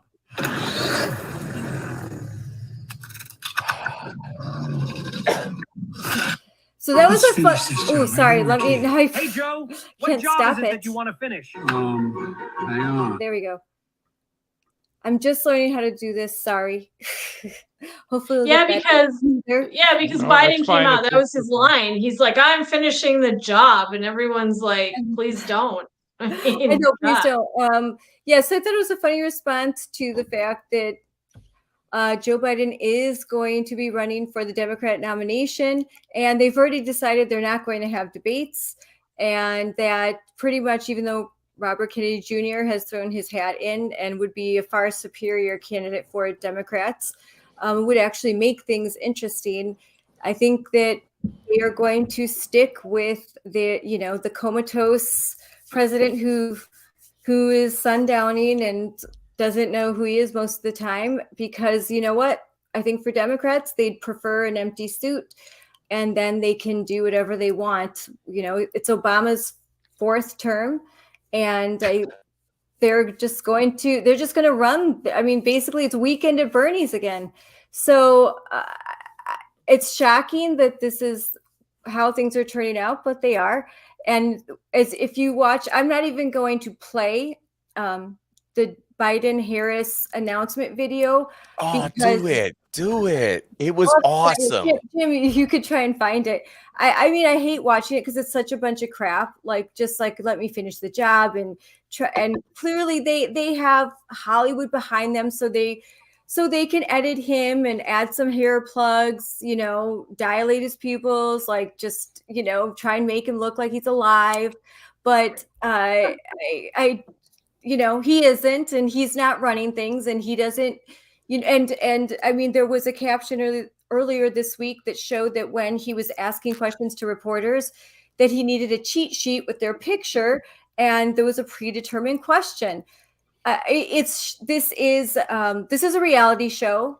The whole Biden it's a reality show. It's not real. I don't know who's actually running the country. It's Obama and probably his accolades, bunch of woke folks. But yeah, he's running, and I think that we should.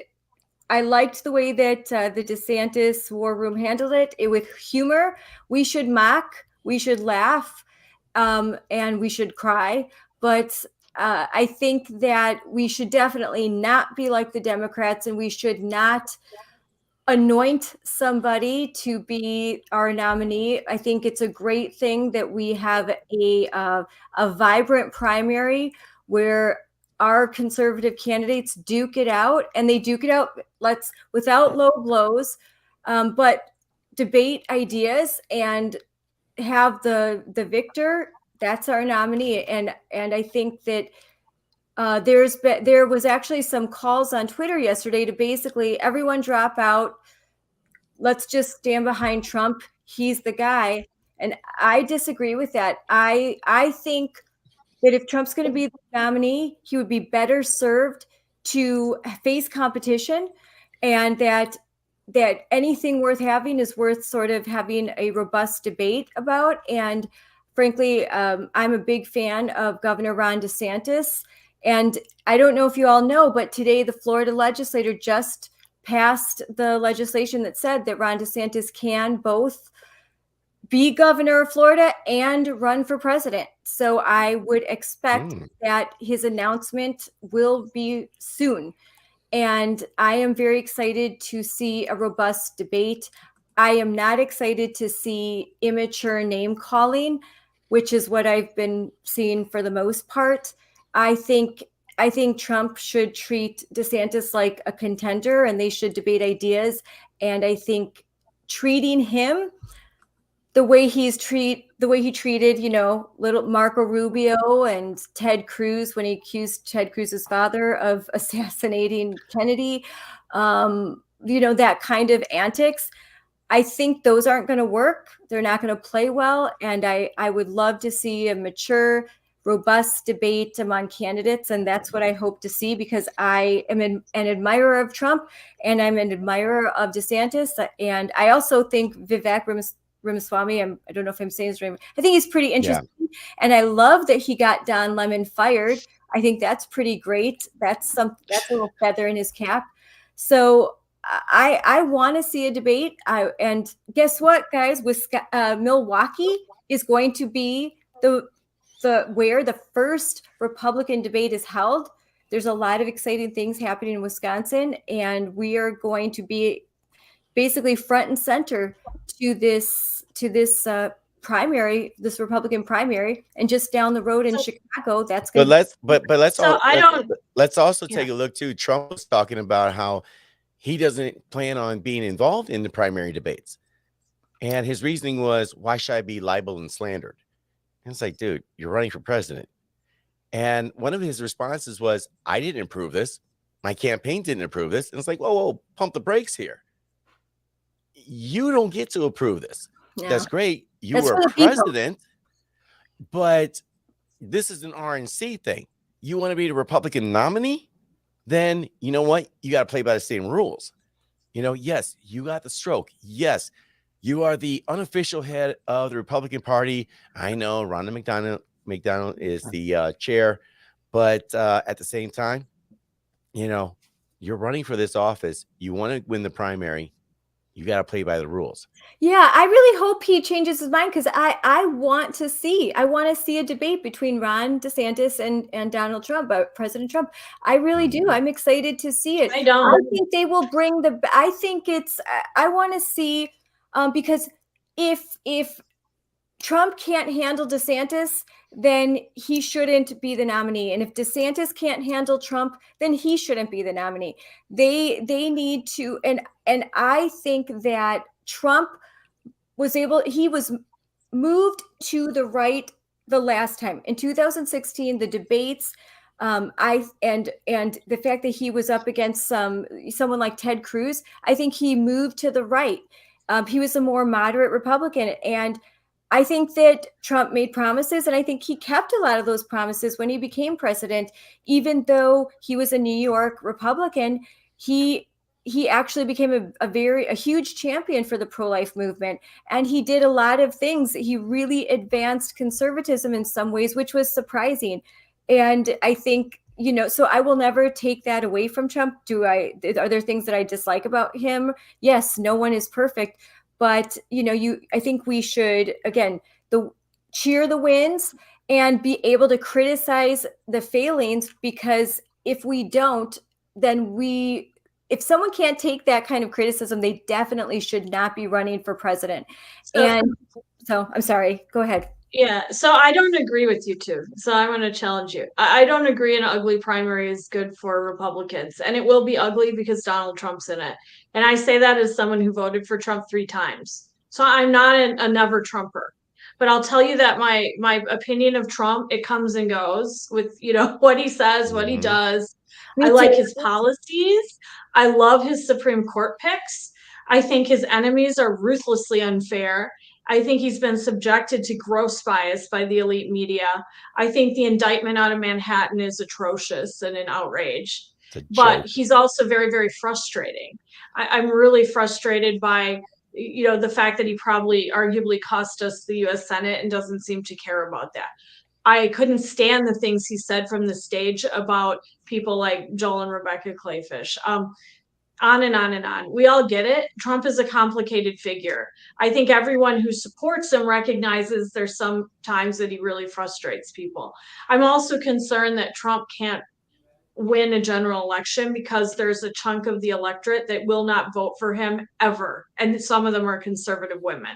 That's not me. If Trump's the nominee, I will vote for Trump. Like, he's better than Biden. And like, people lose me completely when they don't recognize that Trump is better than Hillary or Biden or something. I mean, come on.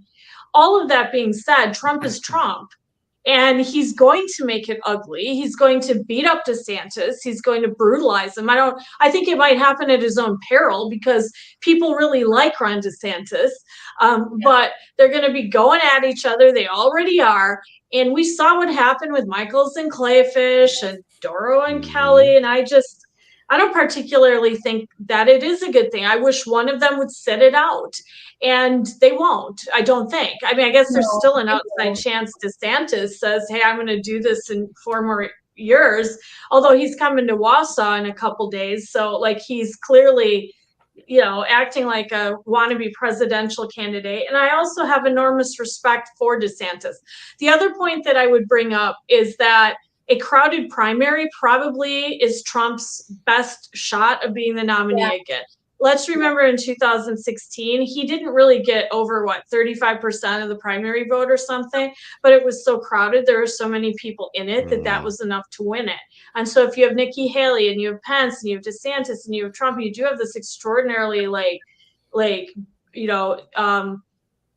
large primary with all of these contenders in it. That may be Trump's ticket to get the nomination. I would also point out that he is ahead of DeSantis in the polls that I've seen recently. There was an NBC. I've seen some polls that are different. That was a Fox News poll. I question it because there are other polls that have shown that DeSantis can beat Trump. And that DeSantis can beat Biden. And I think the polling is all over the place. I wouldn't trust that. Plus, DeSantis has yet to even announce. He has yet to even really campaign. He is yet to really start his message. He's building his war chest. Nikki Haley, I'm done with Nikki Haley. Absolutely done. Not interested at all because she just yesterday released the dumbest video she made the dumbest statement on TV where she said, she basically said to Disney, hey, come to South Carolina or it was ridiculous. Hey, we're not woke, but we're not, she just made a comment that was detrimental to DeSantis and what he's doing with Disney. And so that's what I mean. Ugly primaries suck. They're not going to be good for our side. But let me read. I'm sorry. Let me redirect. And I definitely, and Jim, I apologize for cutting. We can definitely talk about Trump, DeSantis, but Biden, and I don't want to chime in on Biden just yet because I am clowning on him, but I know, Jim, go ahead. And I just want to redirect to Biden because there's so much cannon fodder here. It is delicious. Yeah, I have a question for all of you regarding Trump. What we've seen in the governor's race, the state Supreme Court race, the shellacking that conservatives have taken. And I think there's little disagreement that Trump would absolutely need Wisconsin to win. I'm not saying he can't win without Wisconsin, but the path is very difficult if he doesn't win Wisconsin. Based on the current climate on the last 2 elections, I'd like to know how anyone sees a path for Trump to win Wisconsin.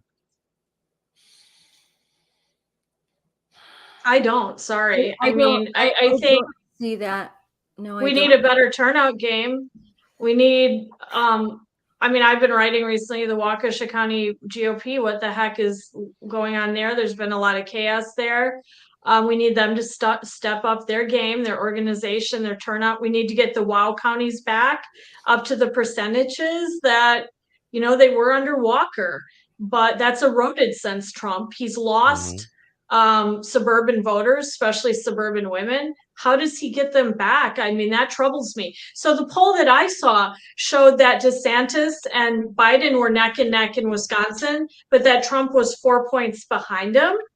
So he wasn't massively behind. So from that poll, if you trust it, I agree, polls undercount Trump, polls are wrong, blah, blah, blah. But if you were to just take that poll at face value, then there's 4% of people that will vote for DeSantis but won't vote for Trump. I would And this is a no split path state. for Trump in Wisconsin. I think because Biden is going to be such a terrible candidate, and I who knows what's going to happen with the economy. I think the path. I think it's not easy in Wisconsin. I'm not sure it would be easy for anyone. I do see that I think there's a better path for Ron DeSantis in Wisconsin. I do, but I wouldn't. You know what? But I think anything can go. I also think what if they pull? There's a lot of speculation that they'll pull Biden out at the end and they'll stick in Gavin Newsom. And wouldn't it be funny if we ended up with a DeSantis Gavin Newsom 2024, the unexpected thing? I mean, I'm telling you, DeSantis versus Newsom, that would be the ultimate showdown between woke versus sanity. I would rather have Biden, though. I really would. Oh yeah, I'd rather have Biden. I'd rather have Biden against DeSantis but who knows? I think it's, it would be kind of to imagine to see a rerun of 2020. I mean, I have to say that's a little. I don't know if that's something that I love. I don't love that idea, but it's interesting times. It's interesting times. Gavin Newsom. Jim, Gavin Newsom. Jessica, Jim, do you think? I have a question for you, Jessica. I wanted to bring this up, and I just wanted to get your thoughts on it. Recently, Biden held a press conference, and he's been caught. There were pictures taken of him holding note cards in which it has, the number of the question, the reporter's name, a picture, and then elsewhere it has the actual question written out on the note card that the reporter was going to ask him. I'd like your thoughts on that. I mean, it's honestly absurd and raises questions about his mental acuity, but I wanted to actually kind of refocus that a little bit. We have to remember that Democrats elected John Fetterman to the U.S. Senate, and I mean, I feel terrible for him as a human being that he had a stroke, but there were serious questions about his mental competence, and they elected him because they wanted the policies and control of the Senate. So really, honestly, what I think conservatives need to do is to remember what James Carville said years ago in that War Room documentary. He said, it's the economy, stupid. And I think we need to have a honed and sharpened focus on the economy. In the governor's race, for example, that was lost. And Jim, you brought that up first to me. You're like, what was Michael's economic message? He didn't have a coherent one. But we live in an era of skyrocketing inflation. People are very concerned about their pocketbooks. And so I really want Trump or DeSantis, whomever comes out of that, as the Republican nominee, to remember that. I don't want this election to focus on, for example, decertification narratives about 2020, looking backwards. We need to make a strong economic case that Joe Biden needs to go. I was listening to Matt Walsh, and I thought he made a really good point the other day when he said, I have one criteria. This is how I'm going to vote. Who will beat Biden? Who is going to beat Joe Biden? Who is going to win? The Republican candidate that I'm going to vote for in the primary is the one that I think is going to win and beat and defeat Biden, because frankly, I don't know if our country can withstand 4 more years of the Biden administration. And I think that is a big driver for me. I want the person who can win and defeat Joe Biden. And that is the driving force. I think that we've got some good candidates, but I need to know that this person is going to win. I need to also know that Trump hasn't hit his ceiling, that this is just where he's going to be, that despite even how much we may like some of his policies, most of his policies, how angry we are about the results of the 2020 election and how that went down, that at the end of the day, this has to be about our future. I have 5 children to think about. I need the person who's going to beat Biden. I am not about retribution and payback and all of this stuff. I want the person who's going to win and defeat the woke. And so that's going to be the driving force. I do see Ron DeSantis as the person who can beat Biden right now. I see that he's young, he's conservative, he's smart, he's got a great organization, a beautiful family. It's almost like Camelot for conservatives. I am drawn to that, and so that's where I'm leaning right now. If for some reason I believed that Ron DeSantis could not win and that Trump was the person who could, that he was the one who could defeat Biden, then I would have to reconsider my choice for primary. I will tell you that, and I liked Ron DeSantis a lot. Like, I would be fine if he's the Republican nominee. And I do think there's a strong electability argument for him. There's no question about that. But I will say that I've heard this, and he's sort of an underwhelming personality. Like, I think because his policies are so bold. I disagree. They're so, yeah, like his policies are so bold in print. Yeah. And you almost expect him to be a showman like Trump. And then you see him speak, because Jim and I, we were watching it. Remember, Jim? And we were talking on the phone about, we were both watching his, where is he in Green Bay? Yeah, and Jim called me and he's like, this is kind of boring. We both kind of got bored a little bit. I think because when you go to a Trump rally, I am going to give Trump credit for this. Like, there's something special that happened, especially at the earliest Trump rallies. Yep. Trump is a showman. Yeah. And he's funnier than people give him credit for. Like, I think people never perceived his humor. Like, he's theatrical. Like, I never take him that literally. Like, he'll say all these things in the liberal media, they get all angry, but it's somewhat theatrical. It's sort of hyperbolic, but he's hysterically funny, actually. And the rallies are electric and exciting, and he's just got something on stage and as a speaker. And I don't know if DeSantis is as big of a personality when you actually see him speak. I'm just throwing that out there.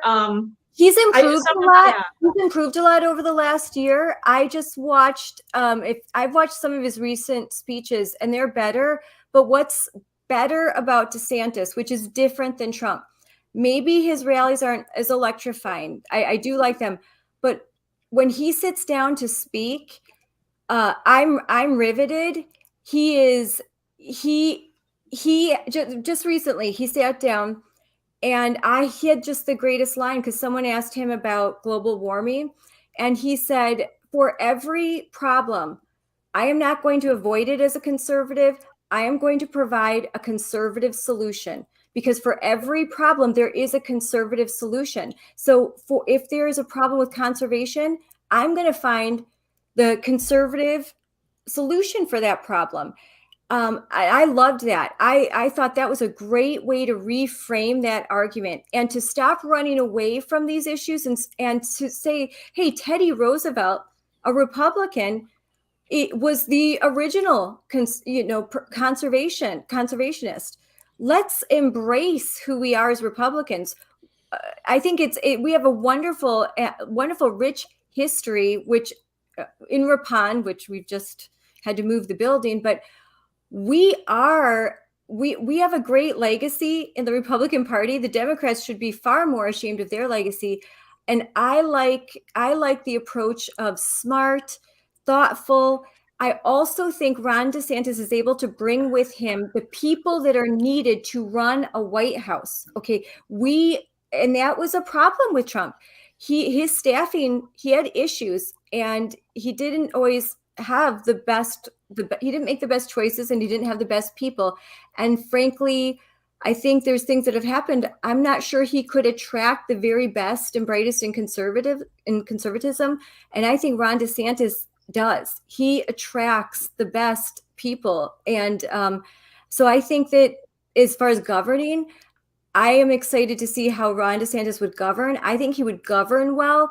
He's maybe not the showman, but he would be a great leader and governor. And I think we would return to normalcy, at least more normalcy. And I think we would hit a renaissance. So to be clear, I agree with you on his merits. Like, I definitely do. I think he's a fantastic candidate for conservatives, and I actually loathe the fact that we might be heading into another ugly primary. Jim, what do you think? You want Trump? You want DeSantis? I'm curious where you come down. You know, I'm going to support whoever makes it, obviously, through the primary. My concern is I know of conservatives that are never Trumpers that will not vote for Donald Trump if he makes it through the primary, and that concerns me. That's where I think DeSantis has the best shot in Wisconsin and therefore the presidency. That's my opinion. So I'm going to throw out a wild card question to you guys. Let me just jump in here on this here, because there was a question that was posed here, and there was the question is, what is the road to, to 270? And the road to 270 is Arizona. It is Georgia. It is Wisconsin. Well, we don't have control over Arizona. We don't have control over Georgia. What we do have control over is Wisconsin. And right now, if you want to secure Wisconsin, you literally have 9 to 12 months. Everybody, I mean, everybody, the so-called establishment, the so-called patriot group, the so-called independent, people like me that are just by myself, the county party system is, around the state, RPW, the county party system is so incredibly weak. And I don't mean to say this to be the bad guy, but if I have to be the bad guy, then I'll be the bad guy. The county party system thinks that it has more stroke than it actually does. And if the county party system had the stroke that it did, then they would have been taking counties that Evers won like that. In my county alone, we went from 66% to 63%. We lost three points in Republican voters in the Supreme Court race, as opposed to the November election. Understandably, that is a bigger election in November, but RPW and everybody else did all this work to make it noted to the public. We need to get our act together. We need to stop with all the infighting, and I have watched this across the state for the last 2 years, and it is ridiculous. It is absurd. It is juvenile, and normally, when I'm on my podcast, I'm clowning things, joking on things. The whole Biden thing is absolutely absurd. It's ridiculous, but it's funny. But if we can't get our act together in that time frame that I've already laid out, then whoever the Republican nominee is does not win. There is only one path forward. It is Georgia. It is Arizona. It is Wisconsin. And really, whether or not you're going to clown, be a comedian, whether or not you got 4 listeners or 400,000, it doesn't matter. All of our spheres of influence has an impact. And if then we can't figure that out, yeah, then you know what? We become, I think on some level we're American name only. And I'll reference Mark Levin on that. He's written several books on that very topic. But here's the choice we have. We remain America in name only and become a quasi-socialist communist state, kind of China light, or we go the route of American empire, the way that you had the Roman Republic transfer into an empire where they had 300 to 500 years of prosperity. Take your pick. Yeah. So I had to, sorry. Go ahead. I had one quick thing, and then I had a question for you guys. So I'll spin it a different way. And so I'm going to do something really quick in the interest of what you just said, which is unity throughout our entire movement in Wisconsin. Essential for Trump, essential for DeSantis, whomever gets through. I have noticed tonight that we have Eden Jordan and we have Badger State Resistance, and they've been commenting on our thread. And I've also noticed that they've been making intellectual I don't know why you brought that, because let me finish. Because they've actually been making good comments and insightful comments, and they've been intersecting with us in an intellectual way on the issues. Yeah. And so I just wanted to say to everybody in the state, including them, because we've all been like this, if you want to continue doing that, if you want to intersect with us in an intellectual basis, you're welcome on our podcast. And we can all unite. And I think every single person, every conservative in this state needs to put down the swords, stop swinging them at each other, and let's find the points of intellectual agreement. Yeah. And that is hard for me to say because of how I've been treated, but I'm putting that aside. I actually appreciated that they came on this thread tonight and that they adopted that tenor and that they offered intellectual comments that I thought were insightful and interesting. And I hope it's the start of something new and that we all leave this podcast and that's the way it is from now on out, because you are absolutely right, Ed. If every single conservative doesn't work together, like, we'll tank our nominee. Like we just will. And we have to look at this. And we have to look at this. This is business. This is not personal. Yes. And it's hard because the things I've been called over the years as a conservative of color has been ridiculous. And like, if you were to go back 20 years, like I feel bad. Like today, it's entertainment for me. Like I just want to go ahead and go buy some Robin Boss popcorn, just like enjoying it and just, enjoy the show. But at this point, I don't, I'm bulletproof at this point. I don't care. Talk all the trash you want about me. But at the end of the day, I want what's best for my children, for your children, for our children's children, for, the cat next door that has no children. Yeah. That also means that Trump voters have to vote for DeSantis if he wins the nomination, and that DeSantis voters have to vote for Trump if he wins the nomination. This means all hands on deck. Yeah. All hands on deck. We can't afford another 4 years of Joe Biden. Yes, that's what I wanted to say. I think we can't have never Trumpers or never DeSantisers or whatever. And I think it would be great to send a message to all the candidates that don't tear each other down. If you competition of ideas, 100%. Yeah, like I have this plan. I think I could lead better. But don't go after each other, because you all both know, we know that Trump is better than Biden. And we know that DeSantis is better than Biden. And we know that Ron DeSantis has been a great governor. And we know Florida is a great state. And we know that Trump was a good president. So these are all facts. Like, let's just those are the two main candidates, and they're both awesome. They are both great. They would both be a million times better than Biden. So just, pick which one you like more, but whichever one ends up the nominee, let's cheerlead them and let's win, because I have kids at stake.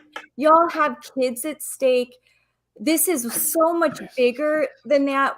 And I think that we have so much more in common than we do apart. Like, we need to have each other's back, because, the woke are out for us and they're out for our kids.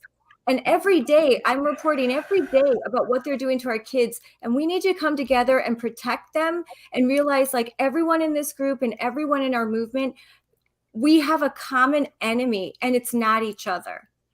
100% agree.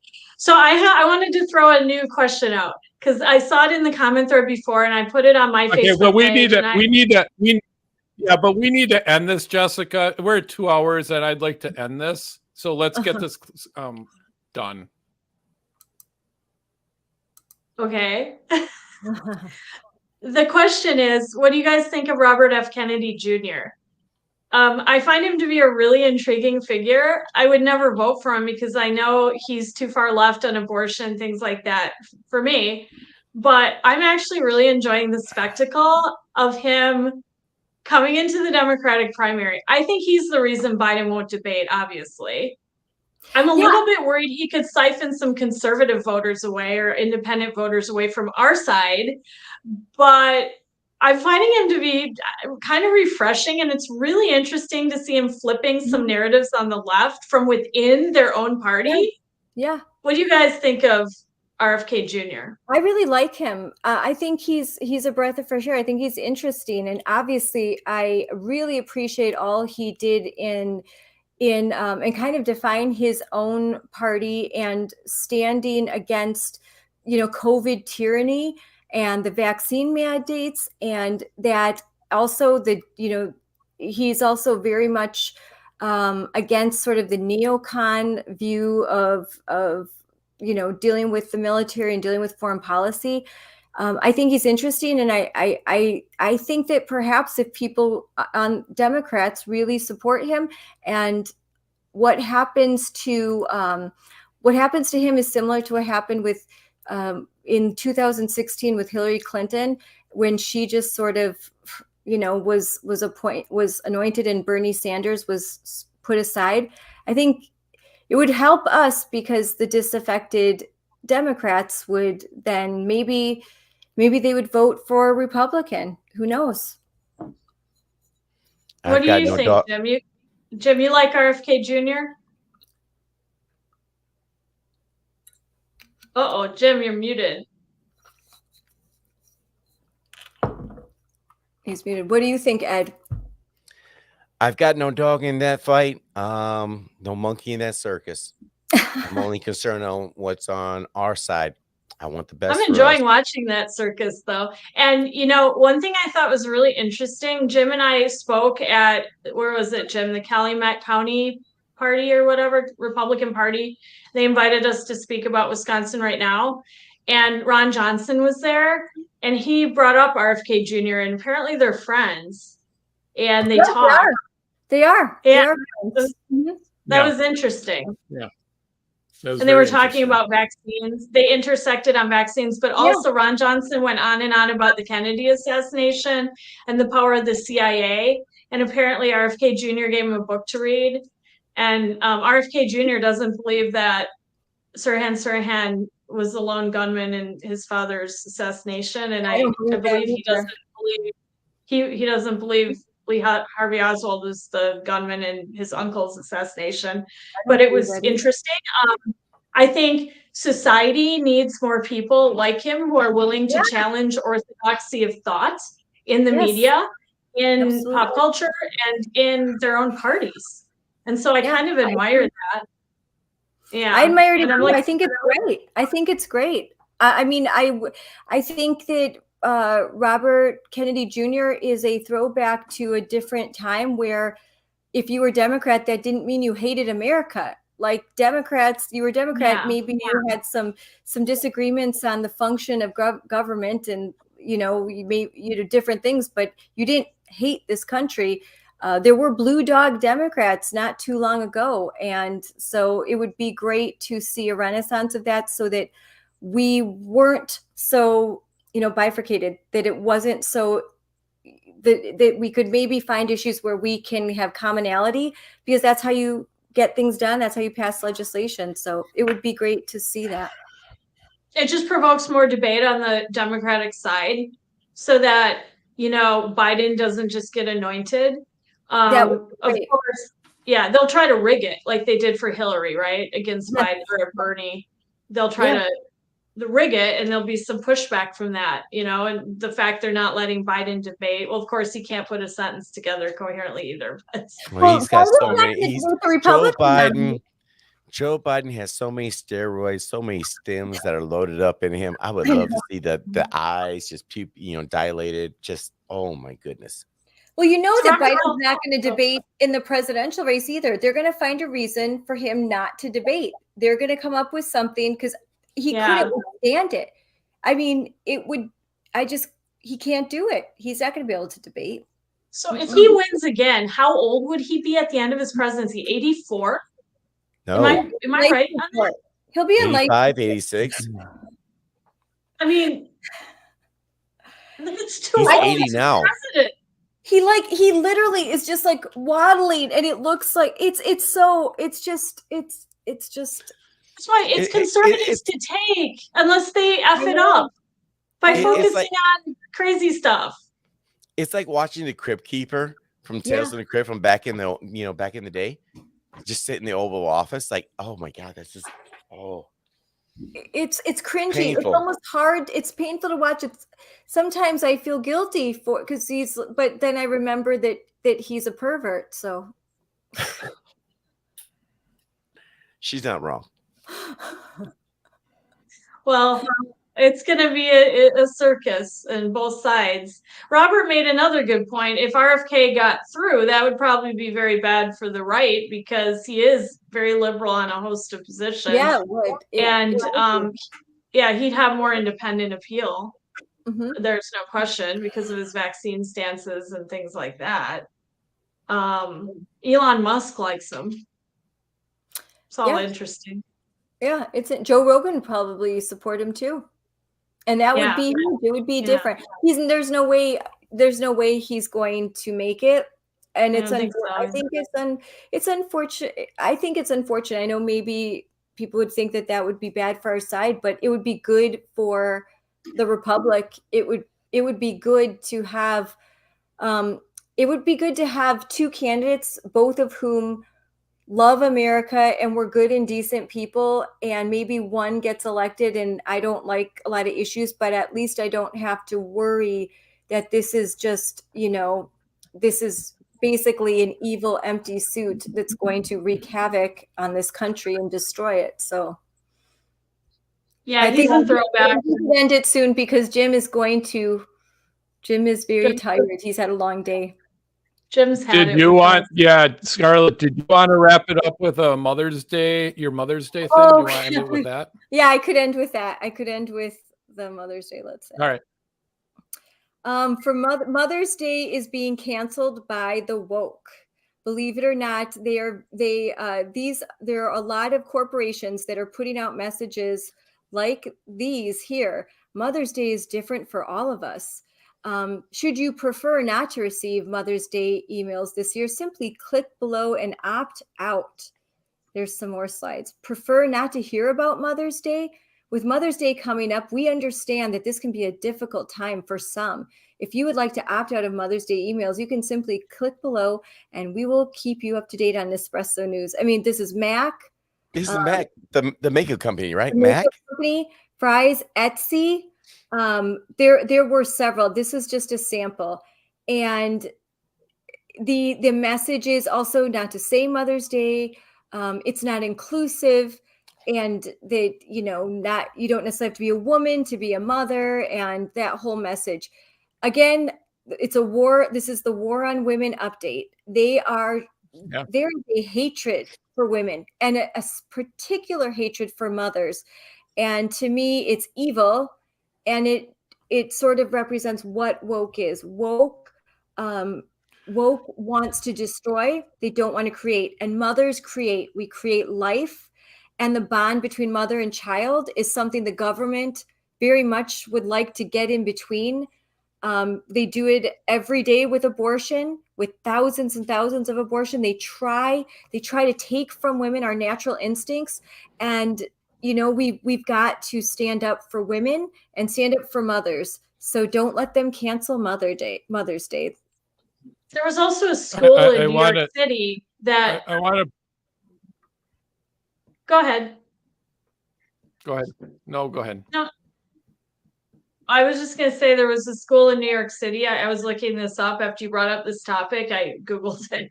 And there's a school in New York City that just put out an edict that they're actually not allowing Mother's Day in their school. Like they're not allowing references to it, or, they're not doing artwork projects or whatever. And their argument for it was because some kids don't have mothers, and they're like, it was driven by a gay father where there's two male parents. Yeah. And yeah. They're doing then that in districts too.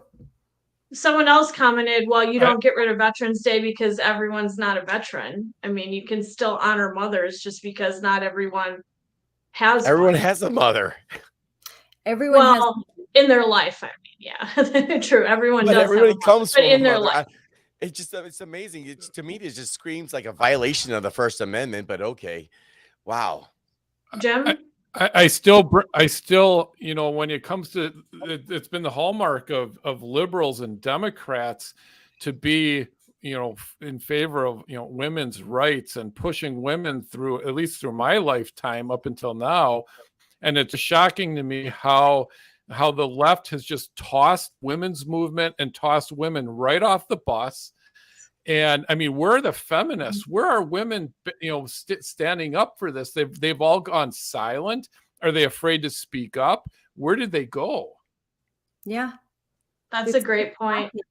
It's shocking. This is something that obviously the vast majority of people in America do not want to cancel Mother's Day, and they don't want to cancel mothers, and they don't think that it's painful for people to have to think about Mother's Day.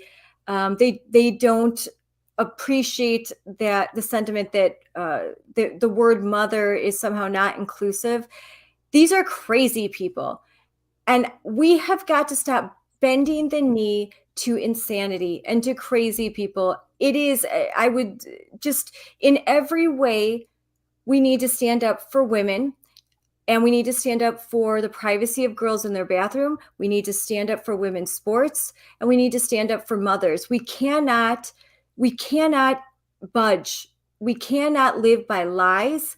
We should not tell lies. And I am not going to tell a lie to make anyone feel better. And I'm not going to tell someone that it's okay to cancel Mother's Day, because it isn't. And I think we have to draw these lines in the sand and say, this is where I stand. I will, this is the hill I'm willing to die on. And this is the hill I'm willing to die on. And that is the protection of kids and basically saving girls' sports and protecting women and girls. It's important. What's interesting I want to throw this here. When I was in the Marine Corps, we have a bunch of stories of courage and valor and all the other good stuff that comes along with that. And this one young Marine says, I'm willing to die for my country. And I can't remember the gentleman's name who said it at this point, but he goes, that's not your job. Your job is to make some other poor, dumb, I don't want to say the word here on your stream, die for their country. Yep. We're not dying on any hill. We're not dying for any cause. We're going to stand strong. Mm-hmm. And I look at this, and I think back to your initial segment on this Hale character, this mass shooter. And I look at a lot of the other disorders that are going on. These people that want to cancel Mother's Day, cancel Father's Day, all this other, restraining myself. A lot of these people have been influenced by their bubble being on social media. They think that what they see on social media is how the world should receive them. And then when the world doesn't receive them the way that social media told them that it would, this is when they lose their minds. Yep. Because social media said, you know what, if I dress up like, I don't know, a squirrel, people will accept me as a squirrel. If I dress up as a boy, as a girl, even though it's not whatever. Social media certainly does play a strong aspect into this, going back to a mental health issue. But ultimately, I think in the end, we need to get to people that aren't politically involved. We need to get to people that say, you know what, this is not normal. This is not okay. And you know what, you're not going to shame me into saying that it's okay. Yes. If you have a gender dysphoria or something else like that, I can sympathize for you. Yeah. If you are transgender, you know what? Absolutely. I will be the first person to defend you if somebody was to assault you. Yes. But make no mistake about it, I'm not going to feed into your delusion. 100%. So I didn't want to get into a long diatribe. I do apologize. What I was going to say is that so I wasn't raised with a father, but far from wanting Father's Day not to exist, I learned from being raised without a father how important they are. Like, honestly, it just absolutely fortified my belief that fathers are just extraordinarily important to children, and that all children really need a father in their life. And so that's what's sort of interesting. Like, the absence of a father in my life didn't make me want to eradicate Father's Day or think, oh, it's really unfair that they're having Father's Day at school or something. It made me realize how much fathers matter. Mm-hmm. And I agree, the comments in the thread, a bunch of people are saying it's an attempt to destroy or dishonor the nuclear family. Yes. And I guess absolutely the common ground here that I see with all these issues, how they connect, is the small vocal minority wants to take things away from the majority.